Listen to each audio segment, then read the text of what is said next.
It was good to be sure of Swain at last. Do you take honey? She asked in her most muddled voice. I can never remember. Liar.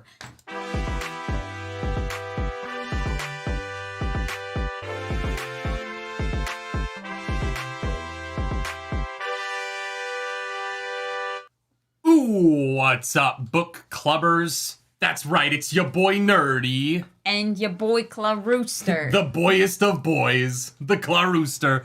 This is the Nerdy, the Wordy, the Book Club. Welcome back to Winter's Heart, chapters 15 through 25. A long-awaited episode of the podcast. Because, surprising many people, Matt Coffin, not dead. What? In this economy? That one was just for you had to start the show with this nonsense. Yeah. Guys, I know that you only hear her say in this economy occasionally, but I hear her say it too much. We've gone too far. She's driven me to drink. Jesus Christ. I will never get over how large that mug is. I think it's hilarious. No, it's great. It's great. Yeah. I have one joke, guys, and it's a pretty good joke.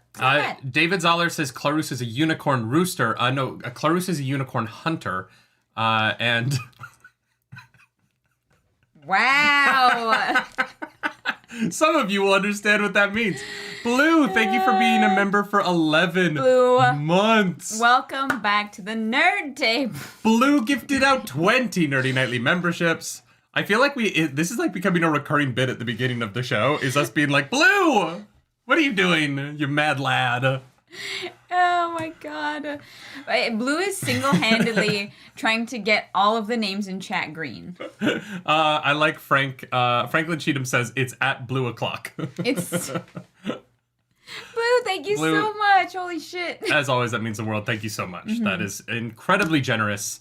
You don't have to do that, but we do appreciate you. We do be appreciating you. It's true. We appreciate you. Okay, that song was in my head this morning. Was that because of you? I might have been singing it in my sleep. Okay. Knowing me. Y'all, this is the Nerdy Wordy Book Club, and before we get into more Wheel of Time, which you can tell because I am only wearing our merch today, fourthwall.com/nerdynightly. Oh, yeah. Go to audibletrial.com/nerdynightly because they're the sponsor of the pod. Audible is a service where you can learn things by having other people read to you in case you are lazy. Yeah, Audible, the place where if, your ears are not occupied, you can occupy them. What would be occupying their ears? Other sounds. Oh. In my head, I was like, who's living in people's ears? Like, what kind of gnome nonsense do other people deal with? You don't ask. You said occupy, and my brain immediately went to, like, hotel renting? rooms. Yeah. For when no one is staying in your ear hotel, audibletrial.com/nerdynightly. Your hotel is a new one. I like that. Y'all, we've had a week. We've had a week, and we're tired, and we traveled a lot, and so this might be the most unhinged book club we've ever done. It might be, but thankfully we have caffeine. Yes, and I have a mug the size of my head full of coffee. I think that mug is literally the size of your head. Anyways, is that just... How many, times do you have to press the coffee maker to fill that? No, this is just one French press. Oh. Plus some dark chocolate almond milk. All right. Why not? We're back. We are officially 75% of the way through Winter's Heart, book 9 of The Wheel of Time. And I gotta ask, Clarus, how are you feeling? Oh, before we get into that, really quickly, y'all, we're gonna do a live stream Monday morning. So if you want to know about our trip and everything, we're just going to do a big live stream Monday morning. We're going to be building some stuff that a company sent us, which is going to be really fun. Here's a little tease. Oh my God, wait. Here's a little tease. Relaine, thank you for the super chat. Appreciate you. The Ukrainian toy-making company, U-Gears, sent us... They sent us this one pre-built. I think they thought that we were dumb, and they were like, they need to know what it looks like done in order to build it. They're a Ukrainian manufacturer. And they sent us, look at this dragon. Yeah. So we're going to try and build this on stream Monday while we tell you about our lives. Yeah. It's going to be... Yeah. It's going to be something. So U-Gears. They're really cool. Yeah. Look at that dragon. I'm excited to build it. Honestly, it's going to be rad. Yeah. So yeah, if you don't have anything to do Monday morning, come on and hang out. Same time as book club, 11 a.m. Yeah. Relaine, thank you for that super chat. Can't join live today. Well, you're a liar because you're here right now. Looking forward to listening later. I totally understand. Thank you for that super chat. And Lev, thank you for that super chat. Lev just spent 2 weeks watching almost nothing but book club so I could catch us live. You both are great. Lev! Let's go. That's too much book club. It's never too much. We need to get this man another podcast in. Is your stat? Audible. Audibletrial.com/nerdynightly. All right, Clarus, 75% of the way through Winter's Heart. How you feeling about it? I feel weird that I don't have the book here. It's very That's strange. on you. Because I usually wave it around a little bit, you know? You usually try and look for things, and you are usually very successful at finding passages you want to find very quickly. Yeah, and I'm not going to be able to do that today, which is very unfortunate. You can go get the book. Yeah, maybe later. If there's something where I'm like, I need to know, then I'll go get it. But yeah, we're not at the end yet, so it's hard for me to say one way or the other. Mm-hmm. But so far, I think I like Winter's Heart better than Path of Daggers. I like this last section of Winter's Heart a lot, and I think the Winter's Heart as a book is heading in the right direction. Yeah. And so I feel like the first half of Path of Daggers and the second half of Winter's Heart might be the things that I like about Wheel of Time, and the second half of Path of Daggers and the first half of Winter's Heart are the things I don't.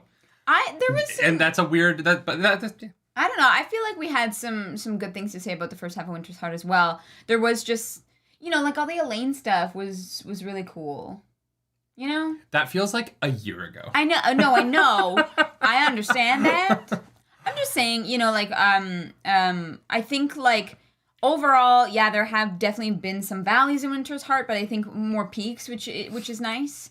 Cause the second half of the last book is definitely not my favorite, but Winter's Heart I am very much enjoying mostly so far.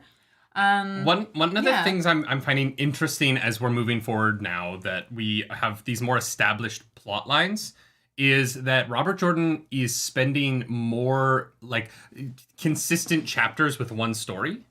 Yeah. And so the upside of that is that when those stories are the things that I'm interested in, those sections of chapters feel really good.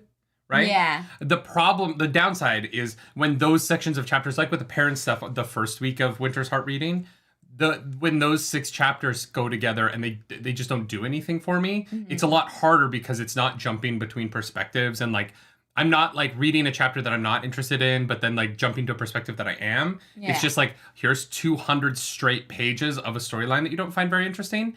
But then at the beginning of this reading, and I think that this book club is going to be a very stark contrast from the last 3, because the first 6 chapters of this week we're spending with Matt in a storyline that is actually super interesting, and with a main character who I feel like his perspective on the events that are going on is very active. Yeah. And he's very interested in moving that plot forward. And it feels like a lot more happens both within his relationships to other people and within his inner decision-making about what's going to happen in his story. Yeah. And so when I contrast those 6 chapters versus the 6 parent chapters, it is a difference of pacing.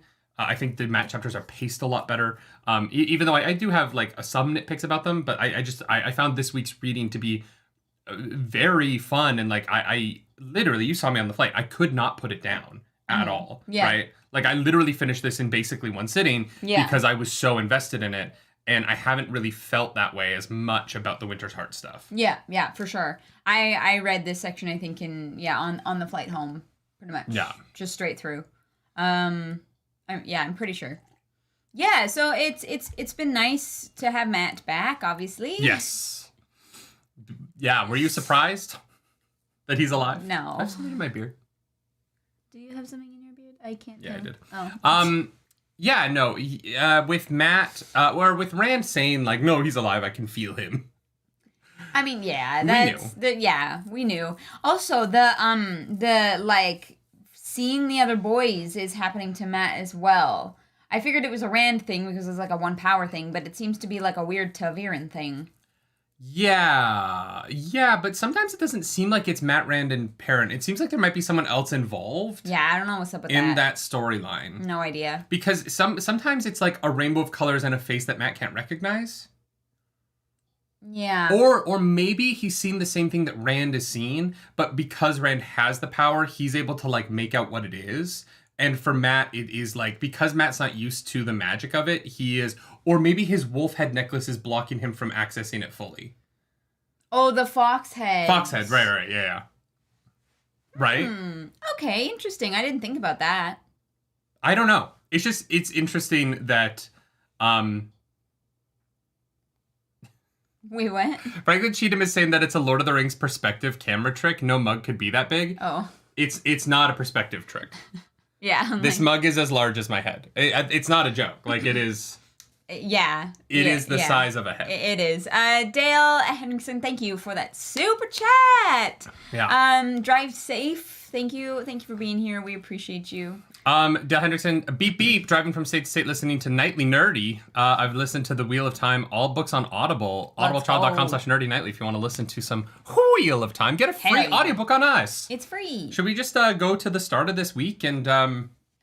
Let's do it. Let's get into some reading, y'all. Let's do it. This is going to be a fun week, I think. Because guess who's in town? The boys are back in town. It's Val and Luca in the circus. Yeah, I could have done without that part, but really? It's not a big part. No, this was super cool to me. Oh, I was like, oh my god, it's this motherfucker. But I really I loved it. For the simple reason of the Seanchan rewarding him for protecting what's-her-face. Mm-hmm. The Reddit handler, I actually can't remember her name. But I really loved that tidbit. Oh yeah, it was cool. It's just I was like fucking Luca, like, and he's married. Yes, he is married, not to Nynaeve, much to his chagrin. Although I'm sure he found him some big old titties. Yep. And no, the thing about the Seanchan that is like fascinating is the freedom of movement within their occupied lands. Yeah. And so the fact that even like the fact that they would allow a circus in, which, more oppressive regimes are usually anti-art. Just historically, right? Like I had a friend who was trying to teach acting in China, and the level of, this was a decade ago, but yeah, the level of scrutiny and the what he was allowed to teach in terms of acting was so heavily oppressed as he went into the country to do that. Similar things in Russia. Yeah. Sure. And so, there's a reason why the ballet is the Russian art, is because it is a very oppressive and very like structured art form. Yes. That doesn't lead to a lot of protest and political expression. Yes. Whereas Western, or not Western art, but because I don't want to make it a Western versus Eastern more thing, because like that's not real. Contemporary. But more liberal societies create art that is typically more anti-governmental, in a way that just isn't allowed in oppressive regimes, like what I think the Seanchan would be. Yeah. And so for them to just allow a circus to kind of like go around, it surprised me in a way that that I'm interested in. Yeah. They're not there to like make everybody's lives a living hell. They're there to take back what they believe is theirs, and kind of just, yeah. And that was what was talked about was, for most people, the Seanchan occupation is going about your business as usual. You just have to swear to the Empress, right? And so for a bunch of them, they don't care, which is why I think the Seanchan are able to have such a strong hold. I love, Light Blinded Fool says Reddit handler is Susan Sarandon. That's very funny. That makes sense. I also wanted to point out, there was another great comment in chat. Jared Hogg says he married the bear trainer who was just as abrasive as Nynaeve. Val and Luca has a type. It definitely has a type, for Val sure. and Luca definitely has a type. Yeah, it's one of those... it's Marco D's comment. Seanchan are actually super good to their people unless they can channel. That's why they're so polarizing. I don't agree with that. Or unless you're super hot and they want to put you in sheer clothing. Yeah, like that. One of the interesting conversations that came out of last week in our comments was people being like, well, they only enslave the channelers. And that's just not true. Oh, like, yeah, that's the Seekers not are also slaves. The Dakovale are slaves. The Ogier are slaves. Like the entire culture is slavery. The people who like kill themselves if their lord dies are basically, they seem like slaves. Like, yeah. So it's definitely not just people who can channel. But the thing is, if you're like a nobody farmer in Seanchan land or a nobody farmer in Rand land, I feel like your life wouldn't be that much different. Very fair, yeah. Which is why, like I said, I think that the Seanchan are like pretty successful. Because, you know, if the common people were like, well, my life's gone to shit anyways, fuck the Seanchan, they would have a harder time. But I think because they're like, yeah, no, go about your trade as usual, go about your business. We're here now. There's nothing you can do about it. People are going to be like, okay, well, I can still live my life. Who cares who the king or queen or empress is, right? Yeah. Because for most people, it doesn't fucking matter. Well, and you know, they live in a time where information moves so slowly that if you live far enough outside of a city, it probably doesn't matter, right? Like, the amount that it would, like, affect your day-to-day life would be so small. Yeah. The Marisu has a very interesting comment here, which is the reason the Seanchan can be so relaxed is they're not used to being challenged. I highly disagree with everything you just said. They are not relaxed. They're very uptight, and they're used to being challenged. The reason why they're able to have this, what they consider to be freedom within their lands, is they are so used to putting down rebellions that they are just very practiced at it. Well, I think Seanchan is constantly in rebellion. That's what we've kind of gleaned from the little bits of information about it. I think that the relaxed being the not feeling the need to micromanage, oppress every single person. It's the like business as usual kind of aspect of it, which I can understand that, like, feeling more relaxed to the people who it doesn't matter for, right? But I think that relax is the word that I get hung up on, because they're not relaxed, right? They're very rigid. They're lax in terms of certain movement. But they're very strict. Like their protocols around bowing and their protocols around how you can't even speak to a member of the blood. Yeah, like you have to speak through a voice to a member. Like it's very structured and rigid for sure. It's very structured and rigid, and then so there is a relative kind of freedom that they allow, because the structure and rigidity allows them to put down rebellions very quickly, and they're very practiced at that, right? Yeah. But they're very used to being challenged. And from what I'm reading, it seems like people rebel in Seanchan all the time. Yeah, it does. It was kind of like inferred. Yeah, which I like, because that makes more sense to me. The Seanchan being a state where everyone is happy doesn't make sense to me. Yeah. And I've complained about that in the past. I'm like, I just don't get this. And adding in the element of there's constantly rebellion there makes the Seanchan make more sense to me. And why they are so, like, military focused. Yeah. I think the return is also part of that. You know, they have to build up and get ready for their, like, believed prophecy to come true. But yeah, also if there are people rebelling semi-regularly, you got to keep those knives sharp, you know? Oh, Marisa was a follow-up. Relax was a bad word. They don't micromanage. I agree with that. Yeah, for sure. Yeah. No, 100%. The word relax just struck me because we see a lot of Tuon and Sarath in this section. Yeah.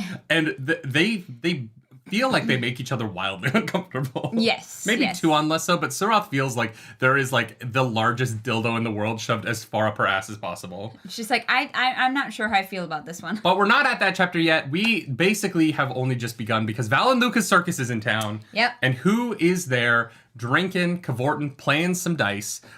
Matt Coffin, Tom Marilyn, and oh god, what is Tylen's son's name? Not Berlin. But it's close to Berlin. Beslin. Starts with a B and ends with an N. Beslin, Berlin, same thing. Yeah, and so Matt is there because he's trying to convince Aludra to teach him the secret of fireworks. Yeah. And his nearly healed wounds. Yeah. It's stated multiple times. Yeah, he broke ribs and a leg, was it? Yeah. Yeah. Whew. So he's got a little bit of a limp. And so Matt is Matt's got two goals right now. One, figure out how to use firework technology to make cannons to fight the Seanchan? I don't think it's... I feel like they would already have cannons, right? I don't know. I think that Matt wants to make the fireworks from Mulan. And and maybe this is just because I'm a 90s kid and the action sequence from Mulan is one of my favorite animated action sequences of all time. Yeah. I think it is one of the coolest fights. The fight on the mountain when she causes the avalanche is one of the coolest action sequences in a movie. Yeah. And so I was like, oh, Matt wants to make Mulan fireworks, but Aludra is eluding him. Do you see what I did there? Wow. See what I did there? But you know what's not eluding him? Dim lips. Because Aludra likes a makeout.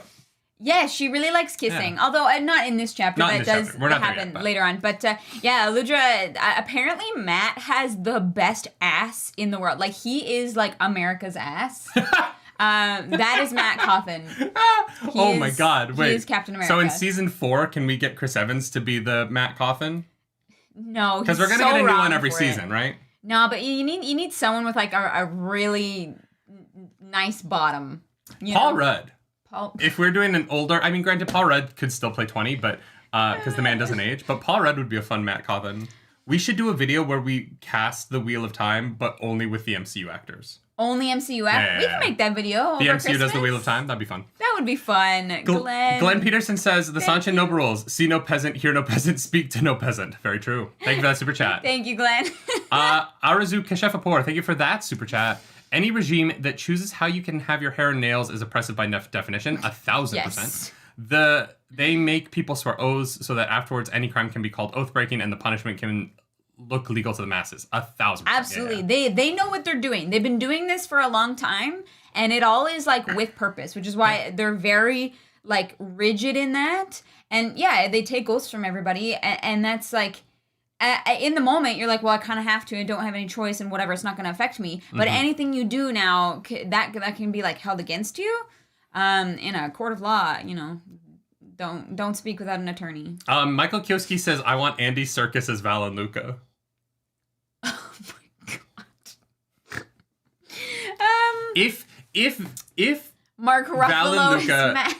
We don't know what happens yet, but if Valan Luca helps Matt escape the Ebou, then yes. Then I want Andy Serkis to do it so that it can be like a Star Wars Marvel real-time crossover. He did the Prison Break, and then he'll do the Ebou break. Yeah. Henry Cavill is off doing Warhammer 40k for Amazon. If that is an official announcement, you have to tell me, Daniel Short, because that sounds incredible, because he just lost his job yesterday, and I'm sad about it. Yes, very sad news. So, Matt is... I said Matt was up to 2 things. One is the Aludra Mulan fireworks bit. Yep.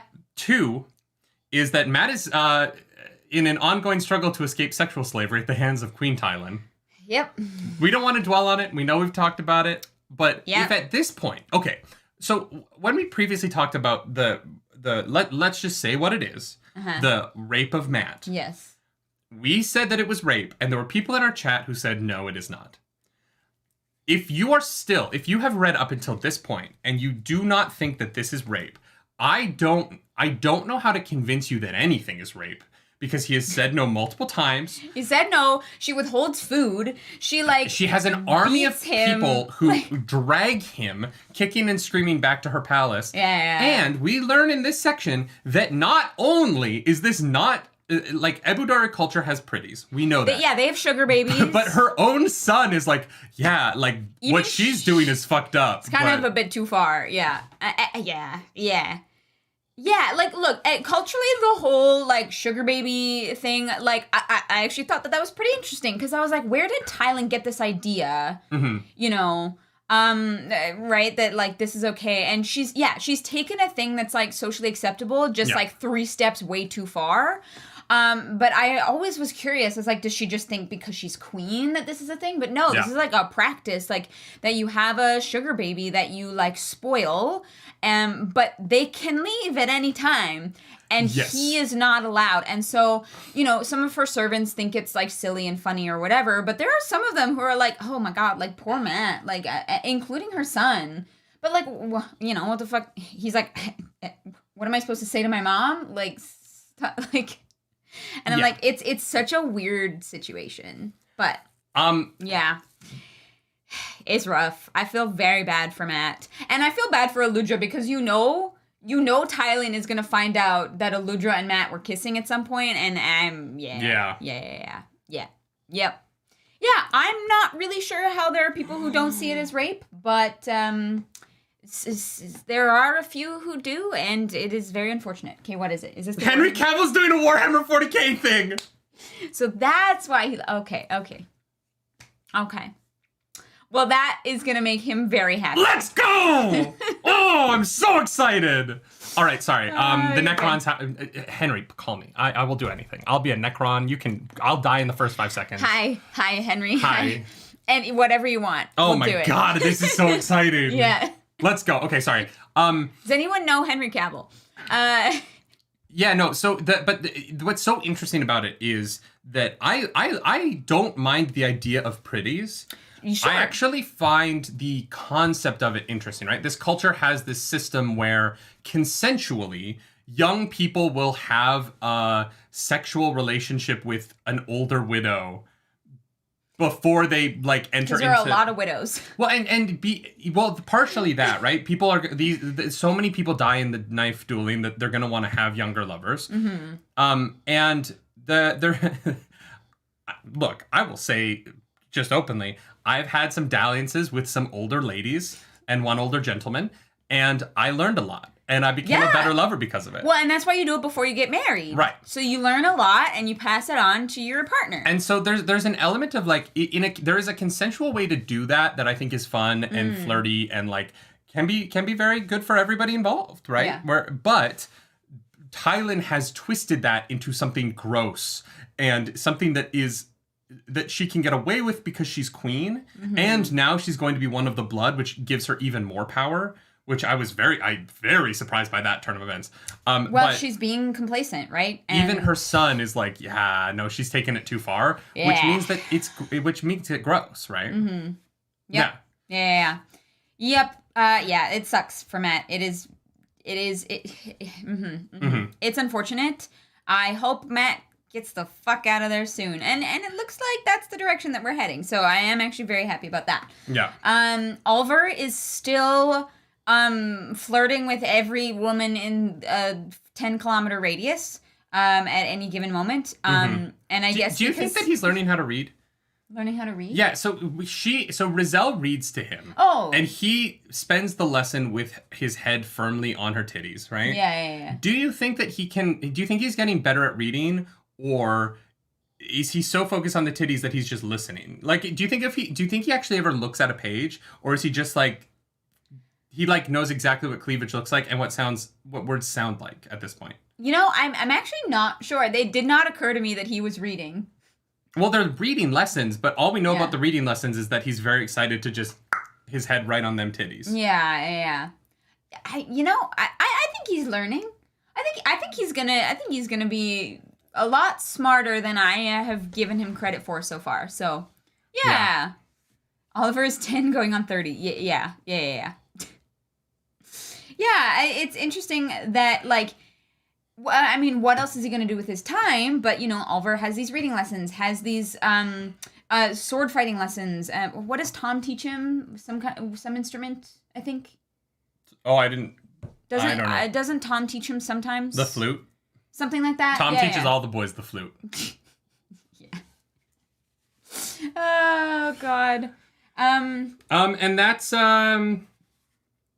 that's kind of the whole chapter. Matt joins up with Tom and Beslin, and they leave the circus and head back to the city. But Matt's got a little bit of a limp, and it's harder for him to get around, which is important because chapter 16. Glenn Peterson, thank you for that super chat. Thank you, Glenn.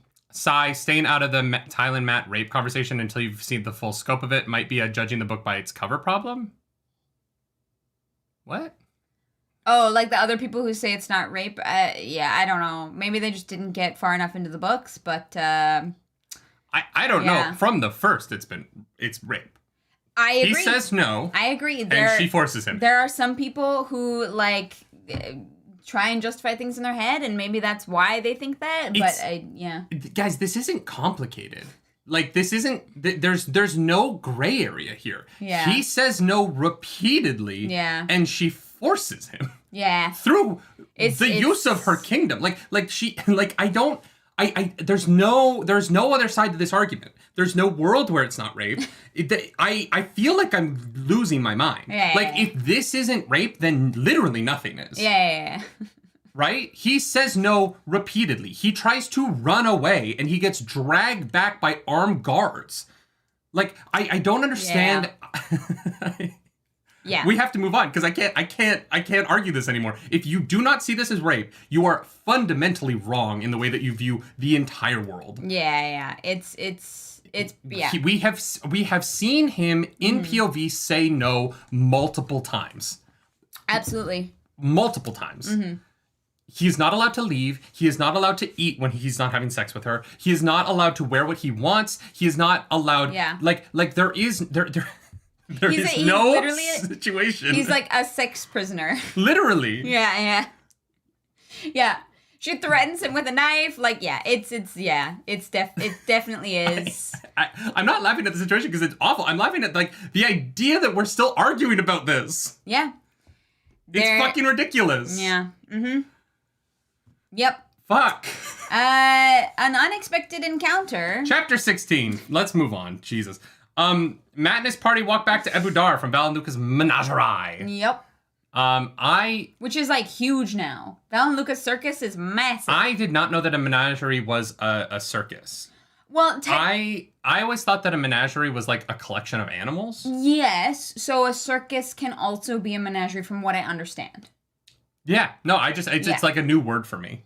To use it in this context, because here's the thing, the only time I've ever heard the word menagerie in my entire life was involving animals. Was the glass menagerie. And they're not even real animals, it's just glass figurines. Yeah. I've never used the word for anything other than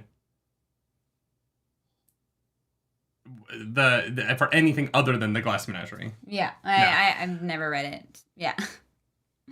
Glenn Peterson, please stop using super chats to argue in favor that it isn't rape. Just stop. Like, what are you doing? I don't understand how that is also in favor of it not. Whatever. Like we're moving on. That is exactly what it is. It's rape. He says no. You just proved our point. Dude, like oh god. I don't even know what to say. Yeah. I've never had someone be like, here's my money so that I can advocate that rape isn't rape. Like, that is an insane use of your money. I'll take it. Thank you. I appreciate it. But like, the fuck, dude? Yeah. Jesus Christ. I'm sorry. I don't want to be mean to someone in chat, but like, what? Like, we're not advocating for rape here. No. This is reminding me of the guy in episode 1 who was like, what are you talking about? Nazis are bad. My grandfather was a Nazi. And I was literally like shocked that someone would say that in a YouTube chat. Yeah. Okay. Let's keep on moving. Mm-hmm. So Matt is going back into the city, and so many boats have appeared, like just crazy boats. Yeah, and he's like, "Wow, interesting," and then moves on. Teleboats, and it's getting wild getting around, and so he kind of takes a back way because he feels those dice. They're a rumbling. He's got a little bit of that bam bam bang in his head. You know what I mean? And he's freaking out about it. Yeah. And he's like, "What? When they stop, something bad happens." Mm-hmm. And he gets attacked by Golem. He sends his people off. He's like, "Take Oliver, get him back to the palace. Something's about to happen." Mm-hmm. And he gets attacked by a golem. I wondered if the golem was still in the city. I guess it's been answered. I have an answer for you. Yeah. It is. I was like, well, the Seanchan showed up. And so maybe it like took self-preservation to try to get out of there first, but the golem shows up and Matt like trips so the golem doesn't kill him right away because that luck comes in clutch. It comes in super real nice. Clutch. Yeah. Oh, wait. On the way into the gate. Yeah. I am vindicated from last week. There are so many fucking domains. There are domains at every gate to this city.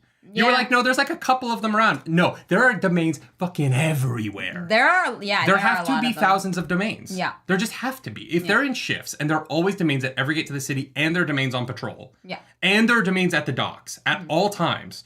There have to be hundreds in the city. Yeah. right? Like You're right. yeah. Anyway, I was like, oh, there can't be that many. I think that Seanchan is like much larger than Randland.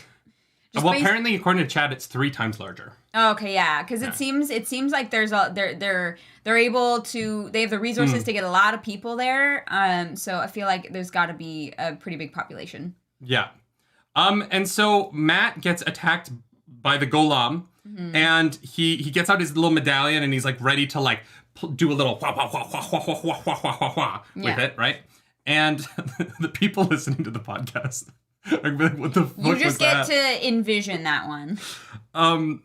And some random dude yells out, and the Golem's like, I'm not allowed to be found. I have to be discreet, and so goodbye, Matt Coffin. And he like through a hole. Yeah, he's like...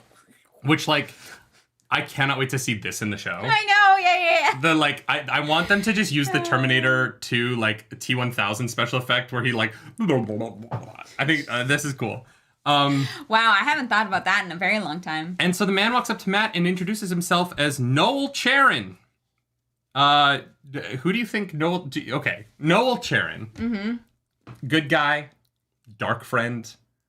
Moradin. Who is this guy? Is it Moradin? I don't know. He seems normal. Mm-hmm. He sucks. Jesus Christ. Hi, Dakuna. He sucks himself. He seems good to me. He seems chill.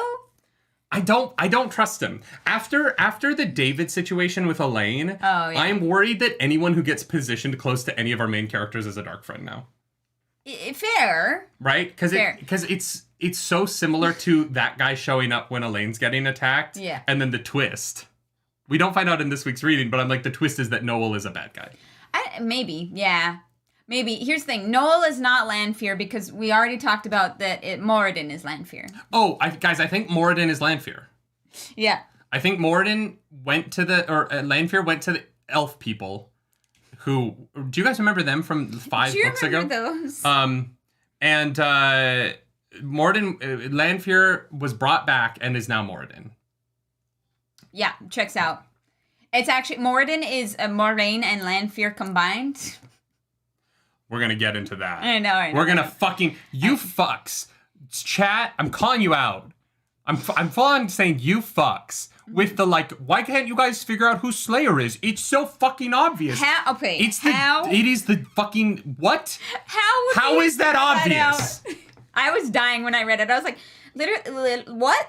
In what fucking world is the Slayer reveal from this week's reading obvious? We're gonna get to it, but chat, all of you hooligans sitting behind your keyboards being like, it's so obvious. Why are you guys so stupid? They just want...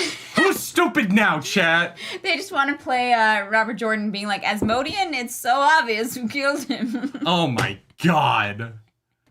Oh god. Anyways, we're almost there. How could we possibly have figured that out in advance? The Slayer twist is so bizarre. The fact that Slayer is 2 different people related to 2 of our characters who change bodies, change into each other through the dream world. Yeah, this whole shape-shifting thing, I don't know how we would have guessed it, but it's fine. Gregory Love says it's obvious if you read it before. Okay, fair enough. Fair enough. Oh god. No, I know that it's Luke. Like, we understand like who it was. It was the changing shapes and being 2 different people simultaneously that like how? Guys, I get that it's Luke and Isam. Yeah. It's the idea that Luke and Isam are 2 distinct people with different like traits and personalities who share a body, but they can body morph between their 2 bodies. Yeah. See, somebody's saying even Perrin figured it out. Perrin is not aware of the fact that he is 2 people living in one body. What are you guys talking about? No, that's not. That is not true. Yeah, why didn't we read it before? So silly of us. We saw that happen before. Okay, maybe, but it was not spelled out clearly. I thought Slayer was Lan's cousin. We'd already figured that part of it out. The fact that he has a completely distinct personality of another person that has been fused onto him and that they can switch between the 2 of them at will is nuts. Yeah, I know. Also, how the fuck did that happen? Magic. Anyway, we'll get to Magic. it. Wait, let's not spoil the surprise. We'll get to the surprise later. Let's all everyone pretend we have not spoken about Slayer yet. Yeah, okay, we'll get there. So is Noel evil? I don't think so. I'm gonna take the opposite take of you. I don't think so. I think he's chill dude. I think he's just hanging out, you know? Just having a good time. You know? Thank you, Takuna. Thank you. Thank you. I feel better. I was like, I don't know how I was supposed to get this. Anyways, so Matt takes his new buddy back to the palace. Yeah.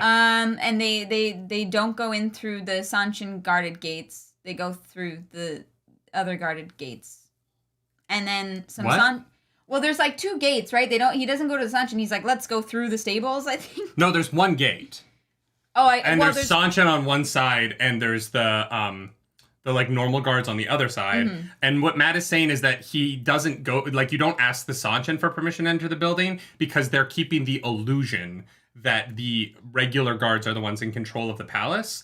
And so he has to ask the guards, he has to ask Tylan's guards for permission to enter. Yeah. Even though he knows and Tylan's guards know that it's actually the Seanchan on the other side of the gate who are in control. Mm-hmm. Which I think is like a really messed up dynamic to try and figure out. But like, from Robert Jordan's perspective as a writer, I thought this was really cool. The way that he has infused the Ebou Dari Palace with the Seanchan and the different ways that they are in control without having to like verbally or actively be in control is really cool. Yeah, oh, for sure.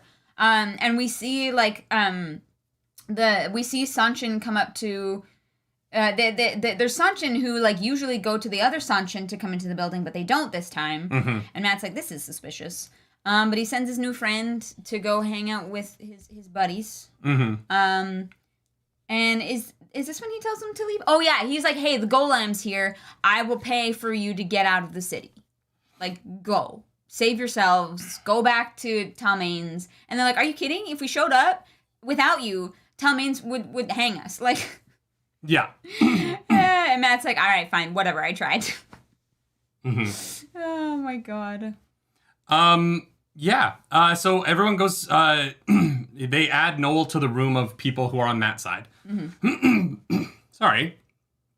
Got a little something there. Something. And Matt is going upstairs to go clean the mud off of him because his abuser is going to abuse him more if she catches him dirty from being attacked in the street. Yeah. Which is great. And he runs into Jewelin, and he's like, Jewelin, what the fuck? Dude, stop coming up here to get laid. Yeah. You're gonna get whipped again. Who's the girl? Because, this is a fun, pleasant culture to live in. Yeah, it's so much fun. It's great. So who's Jewelin seeing? I have no idea. I have no idea. I feel like we haven't met any other women, right? Apart from like, it's not Suroth and it's not Tuon and it's not Tylan. Maybe is it Rizal? No, I feel like Rizal and Tom. Like, I feel like if you have Tom Marilyn, you're not gonna also have Jewelin. Tom Marilyn's gonna Yeah. Tom Marilyn's enough man for any woman. Do you think it's a girl, or do you think that there's another reason that he's coming up here? I think there's probably another reason, unless it's like Teslin. Oh, that would be weird. Like, and if he's like somehow on Teslin's side, or I have a feeling that it's not sexual in nature why he's up there. I have a feeling that I think it's probably more complicated than that. Yeah. I'm curious to see what's going on with Jewelin. Yeah. Yeah. Yeah. No. I wonder if it's not a girl, but It might be a girl. I don't. If it's a girl, I think it's someone who we haven't met. Yeah. Because I don't think it would be Rizal, and I don't think it's Tuon, Tylan, or Suroth, and I don't think he would have sex with any of the domains. So if it's a sexual relationship, I think it's with someone who is not, who maybe it's been said to us once or twice, but like isn't like a character we've spent time with. Right. No. People are saying to hit the like button. I don't know what that means, but if you do. If you know what hit the like button means, I don't know. Then go do that thing. Exactly. And so Matt leaves Jewelin behind and goes to his rooms, hoping that Tylan isn't there. But Tylan is there, and so is Suroth, and so is a child. A child. with a veil, covered in rubies. Covered. Just head to toe, rubies. She's trying not to look like she's the most important person in the city, but she decided to cover herself in about $84 million worth of gemstones. Yeah. You know, like dragon scales. And upon seeing the three women sitting there together, that and Matt's like, fuck. The dice. Fuck, And he starts looking around. He's like, fuck! The demon cold prevents me! he starts looking around. He's like, you guys, I'm about to get attacked. The building's about to collapse. A Forsaken is about to show up. Like, he's like convinced that something terrible is going to happen. And you know, it's all about the slow burn, you know, letting it all play out. Yeah, it's about the child. Yeah, he's like, oh, it's a child, who he then learns later is not actually a child, but he literally looks at her and is like, yeah, she looks like a kid. Which is weird. Not his type. Definitely not his type. If you're gonna put your arms around a woman, it better be something to put your arms around. Yeah, not his finest moment. Matt likes him thick. Matt likes him thick, and he likes him older. And consensual. Yes. Be like Matt, it is for just, the love of God. It is just really interesting that this woman that we believe he's destined to marry is just not his type at all, unless they don't get married for like 30 years. It's like a way down the line thing.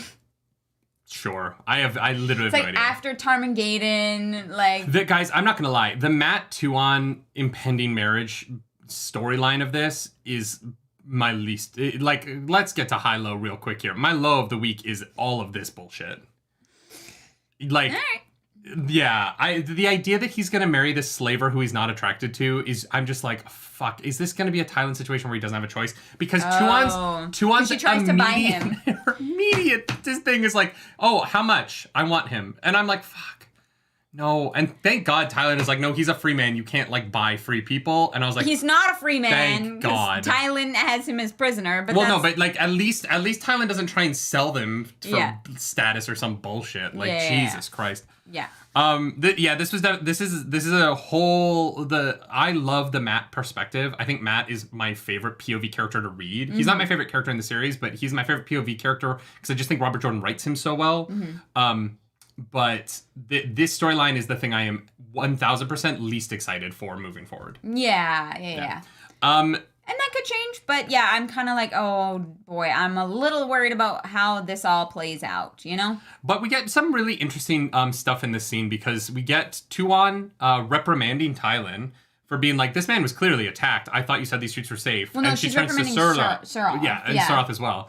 And Suroth seems pretty kowtowed by Tuon. Which is like weird for her. Like Suroth is like, they were like, oh, she's up there, but she is very like off-put by Tuon because Tuon is obviously someone very important. Like I feel like she's like the Empress's like daughter or something. I think she's the Empress. You think she is the Empress? Yes. I think that's going to be the reveal, is that she is the Empress. It would be weird for the Empress to like ride along with a conquest, but okay. I think it would be strange, but okay. I don't know. I feel like if the return is the return, she's the one. Maybe not. Maybe the Empress would sit on the Crystal Throne. If she's not the Empress, she's like the second most important person in Seanchan Land. And that's what I think. I think that there's some kind of like she's more of a like spiritual figure or like because she is a direct descendant. Oh yeah, okay. A spiritual figure is nice. I like that she could be like the head of the like Seanchan church. Yeah, I don't know, something like that. Because we don't know what Daughter of the Nine Moons means. I'm still not sure what the 9 moons are. And we know that she is more important than she's letting on, because as soon as she takes her veil off, she's going to like be revealed and like at her full status. But because she's veiled, she's like taking a step back. Is it just because she's a direct descendant of Arthur? Like, is the Empress herself not a direct descendant of Arthur Hawkwing, and she is? I don't know if she's a direct... Not Hawkwing, Pendrag. Yeah. Because she is a direct... We know that she's a direct descendant of Pendrag, right? So, like, is it that maybe she is the, like, highest status direct descendant of the like original king who broke away from Randland. Yeah.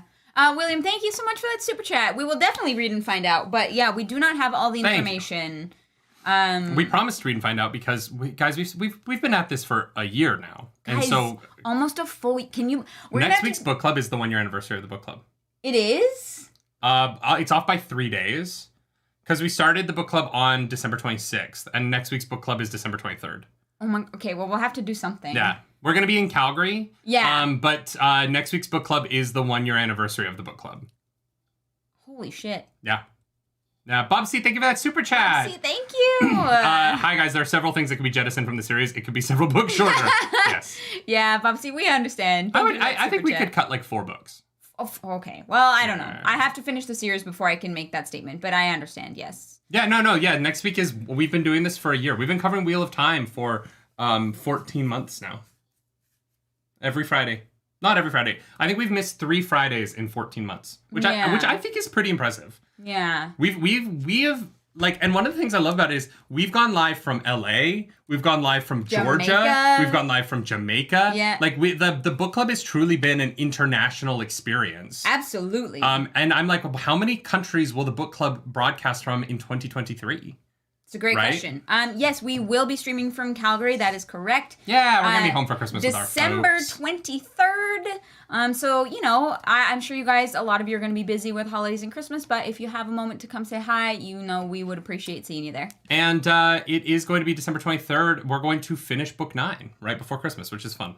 Yeah. Good timing, you know? And then December 30th, we are going to do a full book recap for Winter's Heart, and then we're going to start book 10 first week of January. Yeah. All right. And just because we get the question all the time, we are going to be doing New Spring in between 10 and 11. Oh, are we? Yeah. Okay. Yeah. Cool. That was always the place we talked about doing it, so. Yeah. We're going to keep consistent with that because it looks like, y'all, that we're going to be able to finish all of the Robert Jordan books by Jordan Con. Yeah, which we still have to get our tickets for. Yeah, but the plan for Jordan Con right now is to do a full book recap on Robert Jordan's Wheel of Time. Yeah. We're still hoping to have a panel, podcast, whatever it is there, and make it happen. So if you want to see that happen, you know, feel free to. You can tweet at Jordan Con, let them know. We're really excited to hopefully meet some of you nerds. Yes. But I feel for the Jordan Con people. It's tough with the show being so like wishy-washy about. We have talked to them. And so their scheduling conflict issue right now with setting everything up for Jordan Con is the show. They don't know when the show's coming out, and so they don't know what to do. Yeah. Mm-hmm. And so be kind to them, be nice to them, and know from what I've been told, they're working really hard to make sure Jordan Con this year is like a fantastic event, and we're really excited to be a part of it. Yeah, we're looking forward to it. So it's gonna be fun. Yeah. Marco D says, I don't know how you decided that, but I really don't think reading New Spring after book 10 is a great idea. Isn't that when it's last released? edition of A New Spring was released after book 10, and we're doing publishing order, so that's why we're reading it there. Yeah. Blue, audio chapter something? Reaction will be next week. Yes. Yeah. That's, what is it, 35, I think? We're going to do the last chapter of the book. Yeah, I'm sorry we fucked that up, guys. But thank you, Blue, and thank you, Deadsy, for that super chat as well. Deadsy says New Spring after Knife of Dreams, in my opinion. Also, thanks for keeping this up. All right, go argue about that in the Discord and tell us what to do. Yeah, that's what happens anyway. Yeah, go talk about it in Discord. Go tell Monkey and Dakuna, and they'll tell us what we're supposed to do. Oh God! But also be nice. Don't overwhelm the mods, please. They do so much for us. Which is a good time to remind you guys, our mods are the best. Thank you, Monkey and Dakuna, and Fabamoose, and Mantric, and Ellen. And I appreciate y'all. We haven't missed anyone, have we? No, the Fair Book Club. I think it's all the book club ones. Yeah, you guys are the best. All right. So Surath, Tuon, they're here. Tuon is going to make Tylan a member of the Blood, which I thought was literal blood. Like I thought they were like of a blood. I didn't realize that you could like be made a member of the Blood, which feels weird to me. I did not either. But that's good for Tylan. I'm glad she's being rewarded for her bullshit. Michael, thank you for that super chat. I'd watch a live paper book reaction. Like I don't know what a reading paper book. Oh my gosh. The man called Lev. Thank you for that. Thank you for joining the Nargs. Welcome Appreciate back to that. the Nerd Table.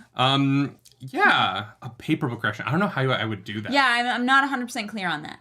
Just put a camera on while I'm reading. That would actually be a funny stream. It's just silent. Put on some like nice like tavern music. Oh my goodness, yeah. And to my surprise, Tylan, Matt actually told Tylan about the golem, which I didn't expect. I understand what he's doing. I think it's an interesting tactic to be like, look, I'm dangerous. Let me go, please, for the love of God. And he's like trying to get away in a different way.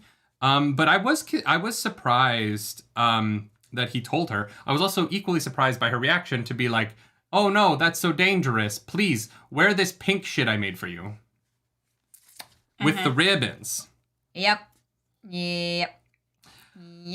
Oh, also, her, like, truth sayer or whatever it is. Anal? Yeah, she's something.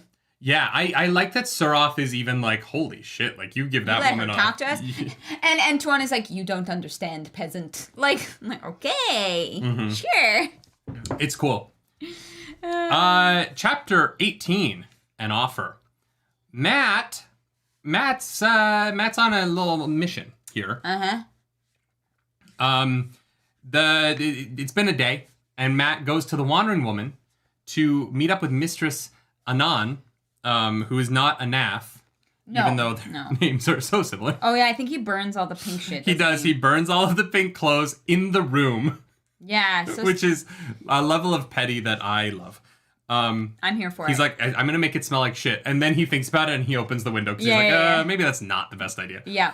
And so he finds a Lupin and Narum. It's Lopin, not Lupin, but come on. Same thing. Jonathan Spears, thank you for that super chat. Speaking of schedule, read the Strike Its Trail Ghoul anytime you want a small, potent lore dump. It's like 3 pages, already published relatively. We'll definitely put that in there somewhere. It might be like an in-between week or something if we need to space out to line up JordanCon stuff or traveling stuff. So is it long enough? Is there enough to talk about in Strike Its Trail Ghoul that we could do it in a book club, or should we do it as part of a full book recap? Oh. Right, because we could do like if we're only gonna have like 40 minutes to talk about it, we could put it in a full book recap and do like the Strike Its Trail Ghoul and the or it could Crown. What's the next book? The Crossroads of Twilight. Something like that. Yeah.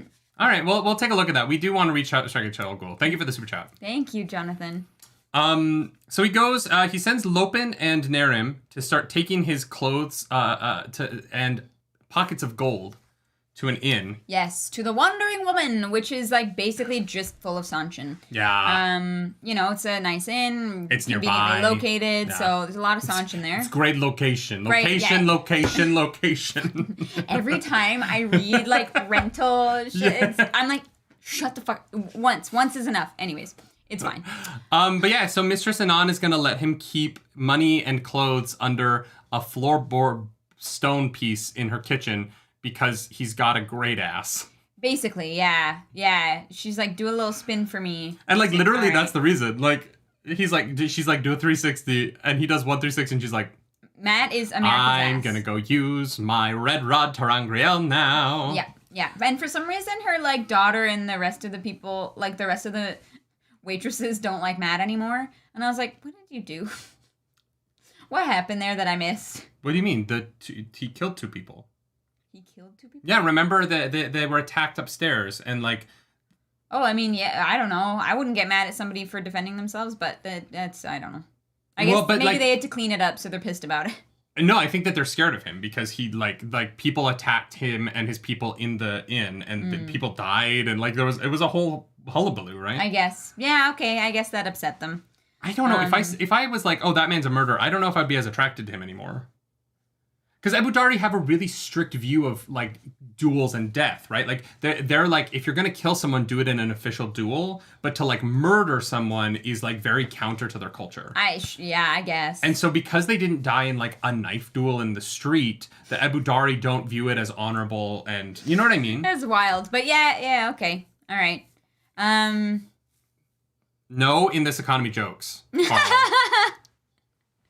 Carl. I'm gonna start dropping ban hammers in this economy, starting with this one. Banned.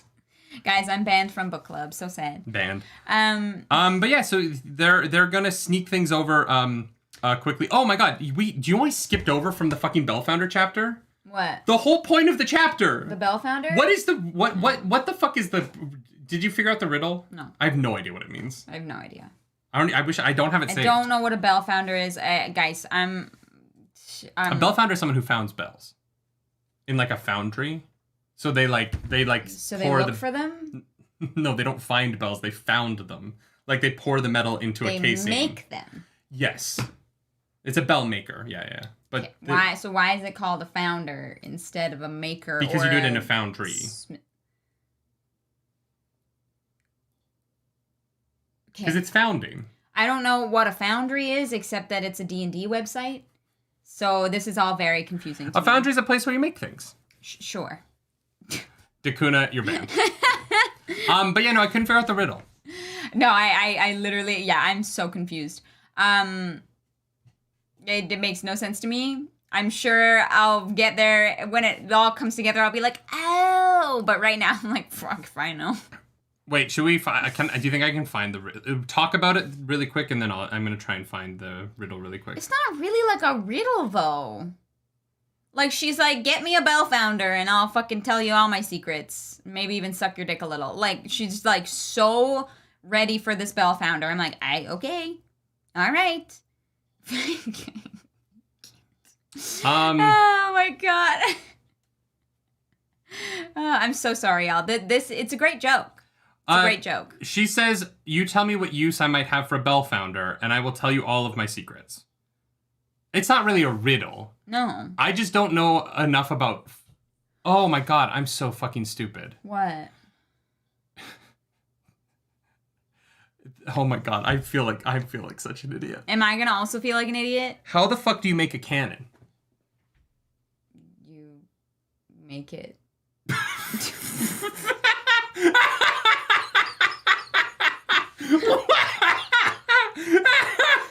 I don't know, there's probably a certain temperature that you can heat the metal at. I was wrong about the firework thing. You were right. They're cannons. Oh. How the fuck do you make a cannon? Oh my god. I'm thinking it's a riddle. It's not a riddle. What use do I have for a Bellfounder? They're making cannons. Yeah. How do you make a cannon? The same way you make a bell. Yeah. You go to a foundry, you pour metal into a fucking... She literally just needs a Bellfounder. Do they not... They probably don't have molds for cannons. I thought that, like, the whole making cannons things was, like, obvious. I thought they were, like... I don't know. Thought fireworks, and I went so hard to Mulan that the Bellfounder thing confused me, and it's not a riddle. It's not even confusing. I just wanted it to be Mulan so bad that I'm a fucking moron. I thought, hang on. Karlak, thank you for that super chat. I would have given you... Oh, Karlak, did we skip a super chat? I'm sorry, I got lost in my... Yeah, go up and read it. Go up and read it. I would have given you a $10 super chat, but not in this account. Fuck off! Thank you. Oh my god. That's a good Mods, timeout Karlak for 5 seconds. 5 seconds. 5 second timeout. 5 second timeout. No, 10-second tidy. It's a 10-second tidy. 10-second tidy. I just... Oh my god, I'm so fucking stupid. I thought that the making cannons was obvious, but like... I don't know why you would need a Bellfounder instead of like a smith who has molds. Like I just... Because a smith... Like a blacksmith doesn't make a cannon, right? A blacksmith but a cannon makes like a sword. Very different than a bell. No, it doesn't. They're very similar shapes, honestly. So they both have a hole at one end and they're long pieces of metal. So wait, so if you just put a bell and you lit a fire on one side of it and had stuff in it, it would just explode. Like you need something to like... Yeah, no, that would work. But like, don't you need to like shoot something out of the cannon? Like, don't you need a... What does that have to do with the shape of the bell, though? Well, I feel like it would just explode in your face. Why? I don't know. I don't know how cannons work. No, and oh my god, this is a great time for me to talk about why Matt's firework thing wouldn't work. Let's go. No. Let's talk about this. So the reason why Matt's firework thing wouldn't work is because the arrow slit would have 2 holes on either side that would allow the pressure of the fireworks to blow through those holes. If you were to take a bell and you put stuff inside of it and you lit it on fire, all of the effort, all of the energy, if you could hold the bell in place, obviously, right? And if the metal was strong enough to contain the blast, all of the energy shoots forward, right? That's how a cannon works. A bell and a cannon are the same thing. They're just, if you take a bell and you like make it long and tubular, you have a cannon. Are you comparing the bell to the wall? Yeah. But the wall is stone. Made Yes. of like individual pieces of stone that are like held together structurally as opposed to a solid piece of cast metal. Oh, 100%. But the concept of if you have force, right? If you create any force in the universe, physics tells us that the force will find the easiest path to go, right? And so if you have a hole that the force can go out of, you're going to experience less force on all of the solid surfaces because the momentum of atoms will push all of that viscera and all of that force out through the path of least resistance. Sure, but if you have like it's called mortar, I think, in between like bricks, for example, like that is less structurally sound than the actual rocks themselves, so it would like crack up and open, right? Like if you have stones. If it's like one solid melt like stone, I feel like that would be much harder to blow apart than like individual stones that are held together by a thing that is more malleable. That just depends on what kind of stone it is and what is holding it together. And like there's a million factors in that. That doesn't change the fact that you still a bell founder would be needed to make a cannon in a way that like Perrin can't make a cannon. He's not going to hammer a cannon into place, right? Okay. It's just a different kind of metal work. And so the point is, Aludra needs a fucking bell founder, and it's not complicated, and I'm fucking stupid, okay? Together. Let's fucking go. Celebrate, thank you for that super chat. Historically, the hardest part of making cannons was metallurgy. It's almost like you need a fucking bell founder. I am dumb. Check out the 1453 Siege of the Constantinople. Wait, is that Istanbul or Constantinople? Oh my god. Istanbul or Constantinople? Was it Istanbul or Constantinople? All right, we're moving on. We've solved the mystery. We are... Mystery? It's not a fucking mystery. I just wanted it to be Mulan so bad. We are like 1 for 3 today. Let's get down to business to defeat the Dark One. Nice. Good pull. Did they send me soldiers? I need a shaman. Oh my god. We need to make the Mahale version of... Yeah, but that's so dark because he sucks. Oh, yeah, no, he's evil. He's an evil bad man. Guys, we learned this week the Mahale, basically... Bad man. Forspoken? Forspoken, yes. That's that game that just came out. He's a Forspoken. Didn't Forspoken just release to like no aplomb? So anyways, where are we? We are at chapter 19. Tuon wants to buy his spear. It has the ravens on it, which means something. His Ashandarai. Which means something to Tuon and the Seanchan. Sure. So yeah. cool. And he's like, also, I paid Tuon a lot is for that. Straight up stalking him. Yeah. Yeah. She's weird. I'm excited to learn more about her, even though I already hate her because I think she's just like, what the fuck is going on with this creepy admiring his ass, I'm assuming, but like I genuinely don't know. She reminds me of, has anyone seen the movie Orphan? I'm about to spoil the movie Orphan for everyone. No. What? I hate that. That's what she reminds me of. I hate. Because the twist at the end of Orphan is that she's actually like 30. I know. Yeah, trust me. That movie is fucking weird. Tuon reminds me of that girl. I watched like the second half of that movie. Didn't like it. Why did you start in the middle of that movie? It was just on. I don't know. Why did you watch it? I don't know. Okay. I think because I sat down and I was like, what the actual hell is going on? If you're going to watch a movie, I would recommend starting at the beginning. Yeah, it's probably unless you're seeing Avatar: The Way of Water, I would still recommend starting at the beginning, then I'd leave for like an hour in the middle. Wow. Harsh. I woke up thinking about that movie and being like, now that the visuals aren't like in front of me, I don't like it as much. Yeah. Okay. No, she's like, I'll pay whatever you paid. And Matt's like, good luck. Good luck. Yeah. You can't pay that once, let alone 10 times. Yeah. So chapter 19, Tree Women. Matt is at the Wandering Woman. Mm-hmm. And Mr. Sanan shows up. And he's like, yo, what's up, Mr. Sanan? And he's like, Mr. Sanan's like, yo, I got Jolene. Jolene, Jolene. I knew that was gonna happen. Don't you take my mat away from me. Go on. Jolene. And so Jolene is like kind of broken. And she's trying to get out of Ebou. And Mr. Sinan is like, Matt's gonna do that. Yeah. And Matt's like, what? Since fucking when? Oh, monkey. What did Monkey Sorry say? for that movie, if you wanted to watch it. Yeah. The Orphan? That movie's like... It's old. 12 years old. And it's not great. So honestly, we saved you the time. It's a fun horror movie. We saved you the time. It's not amazing, but like it's a fun watch. Yeah. With her locks of auburn hair. Exactly, Franklin Cheatham. So Jolene shows up, and Jolene's talking about her warders.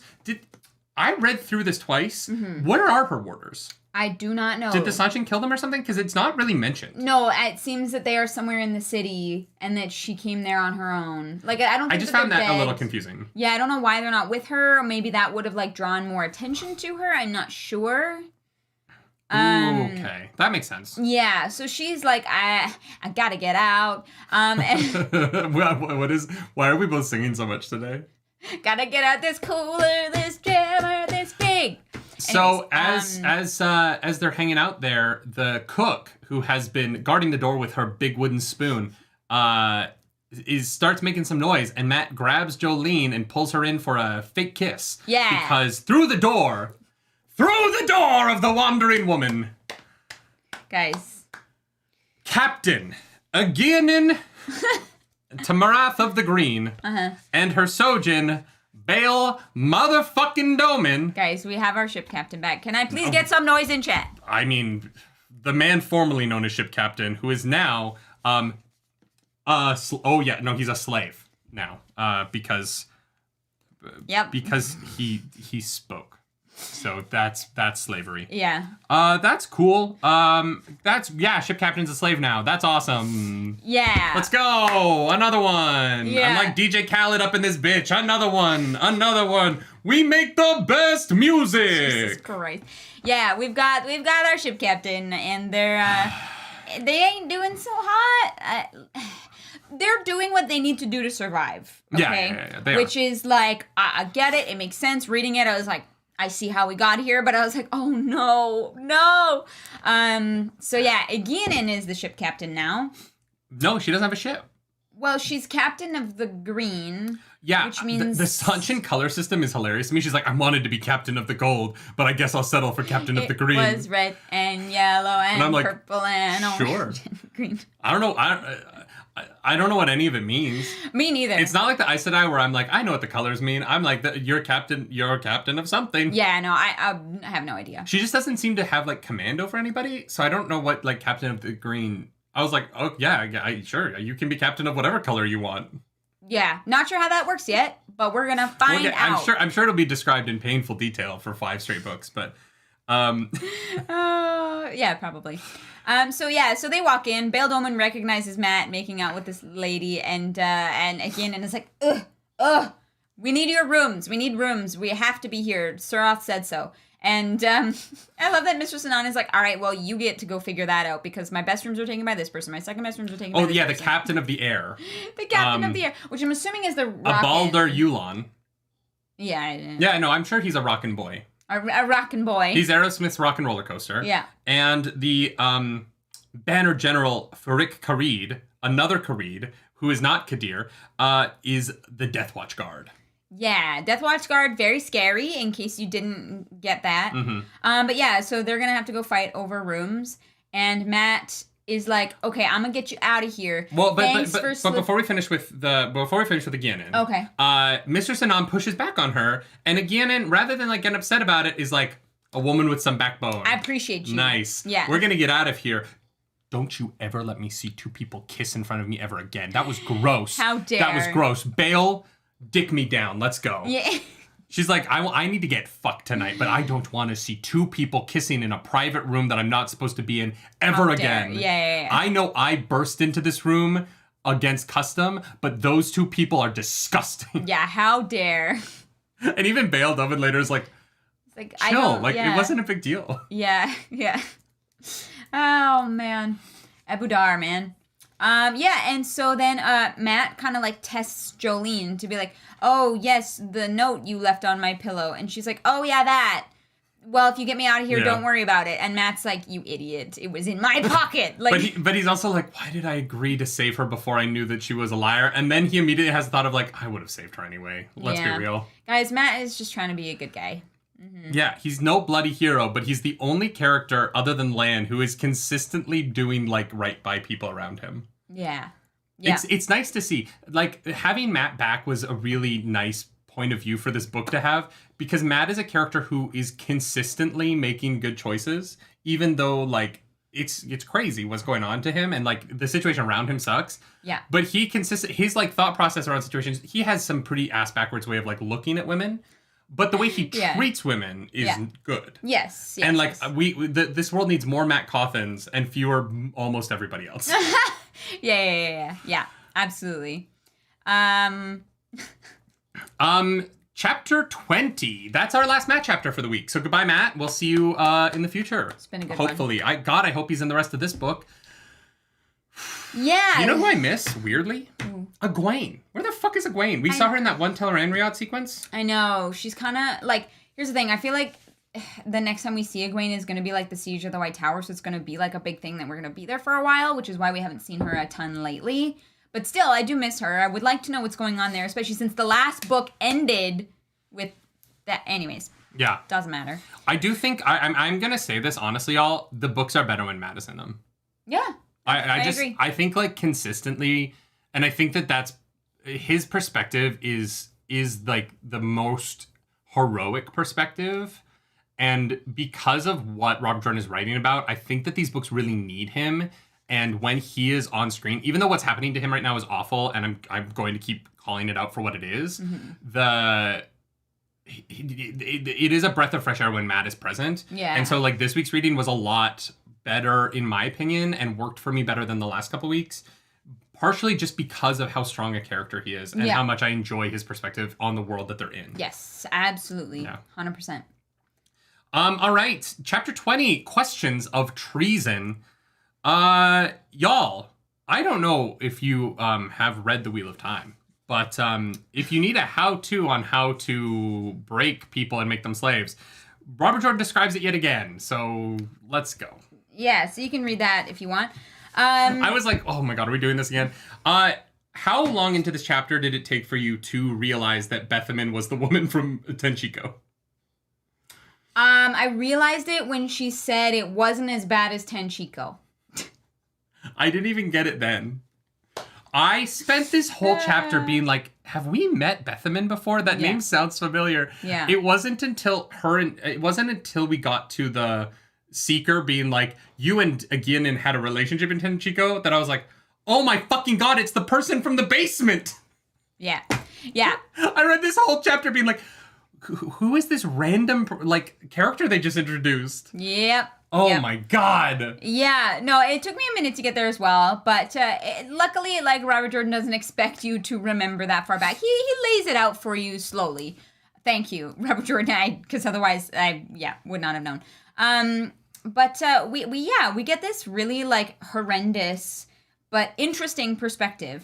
And she talks a lot about the two, Sita and somebody else. Oh my god, no wait, we skipped over a whole thing. We did? Yeah, before Matt's chapter ends, he goes up to the domain kennels in the palace, and he finds Teslin. Yes, you're right. That does There's happen. 2 Teslin scenes. Right.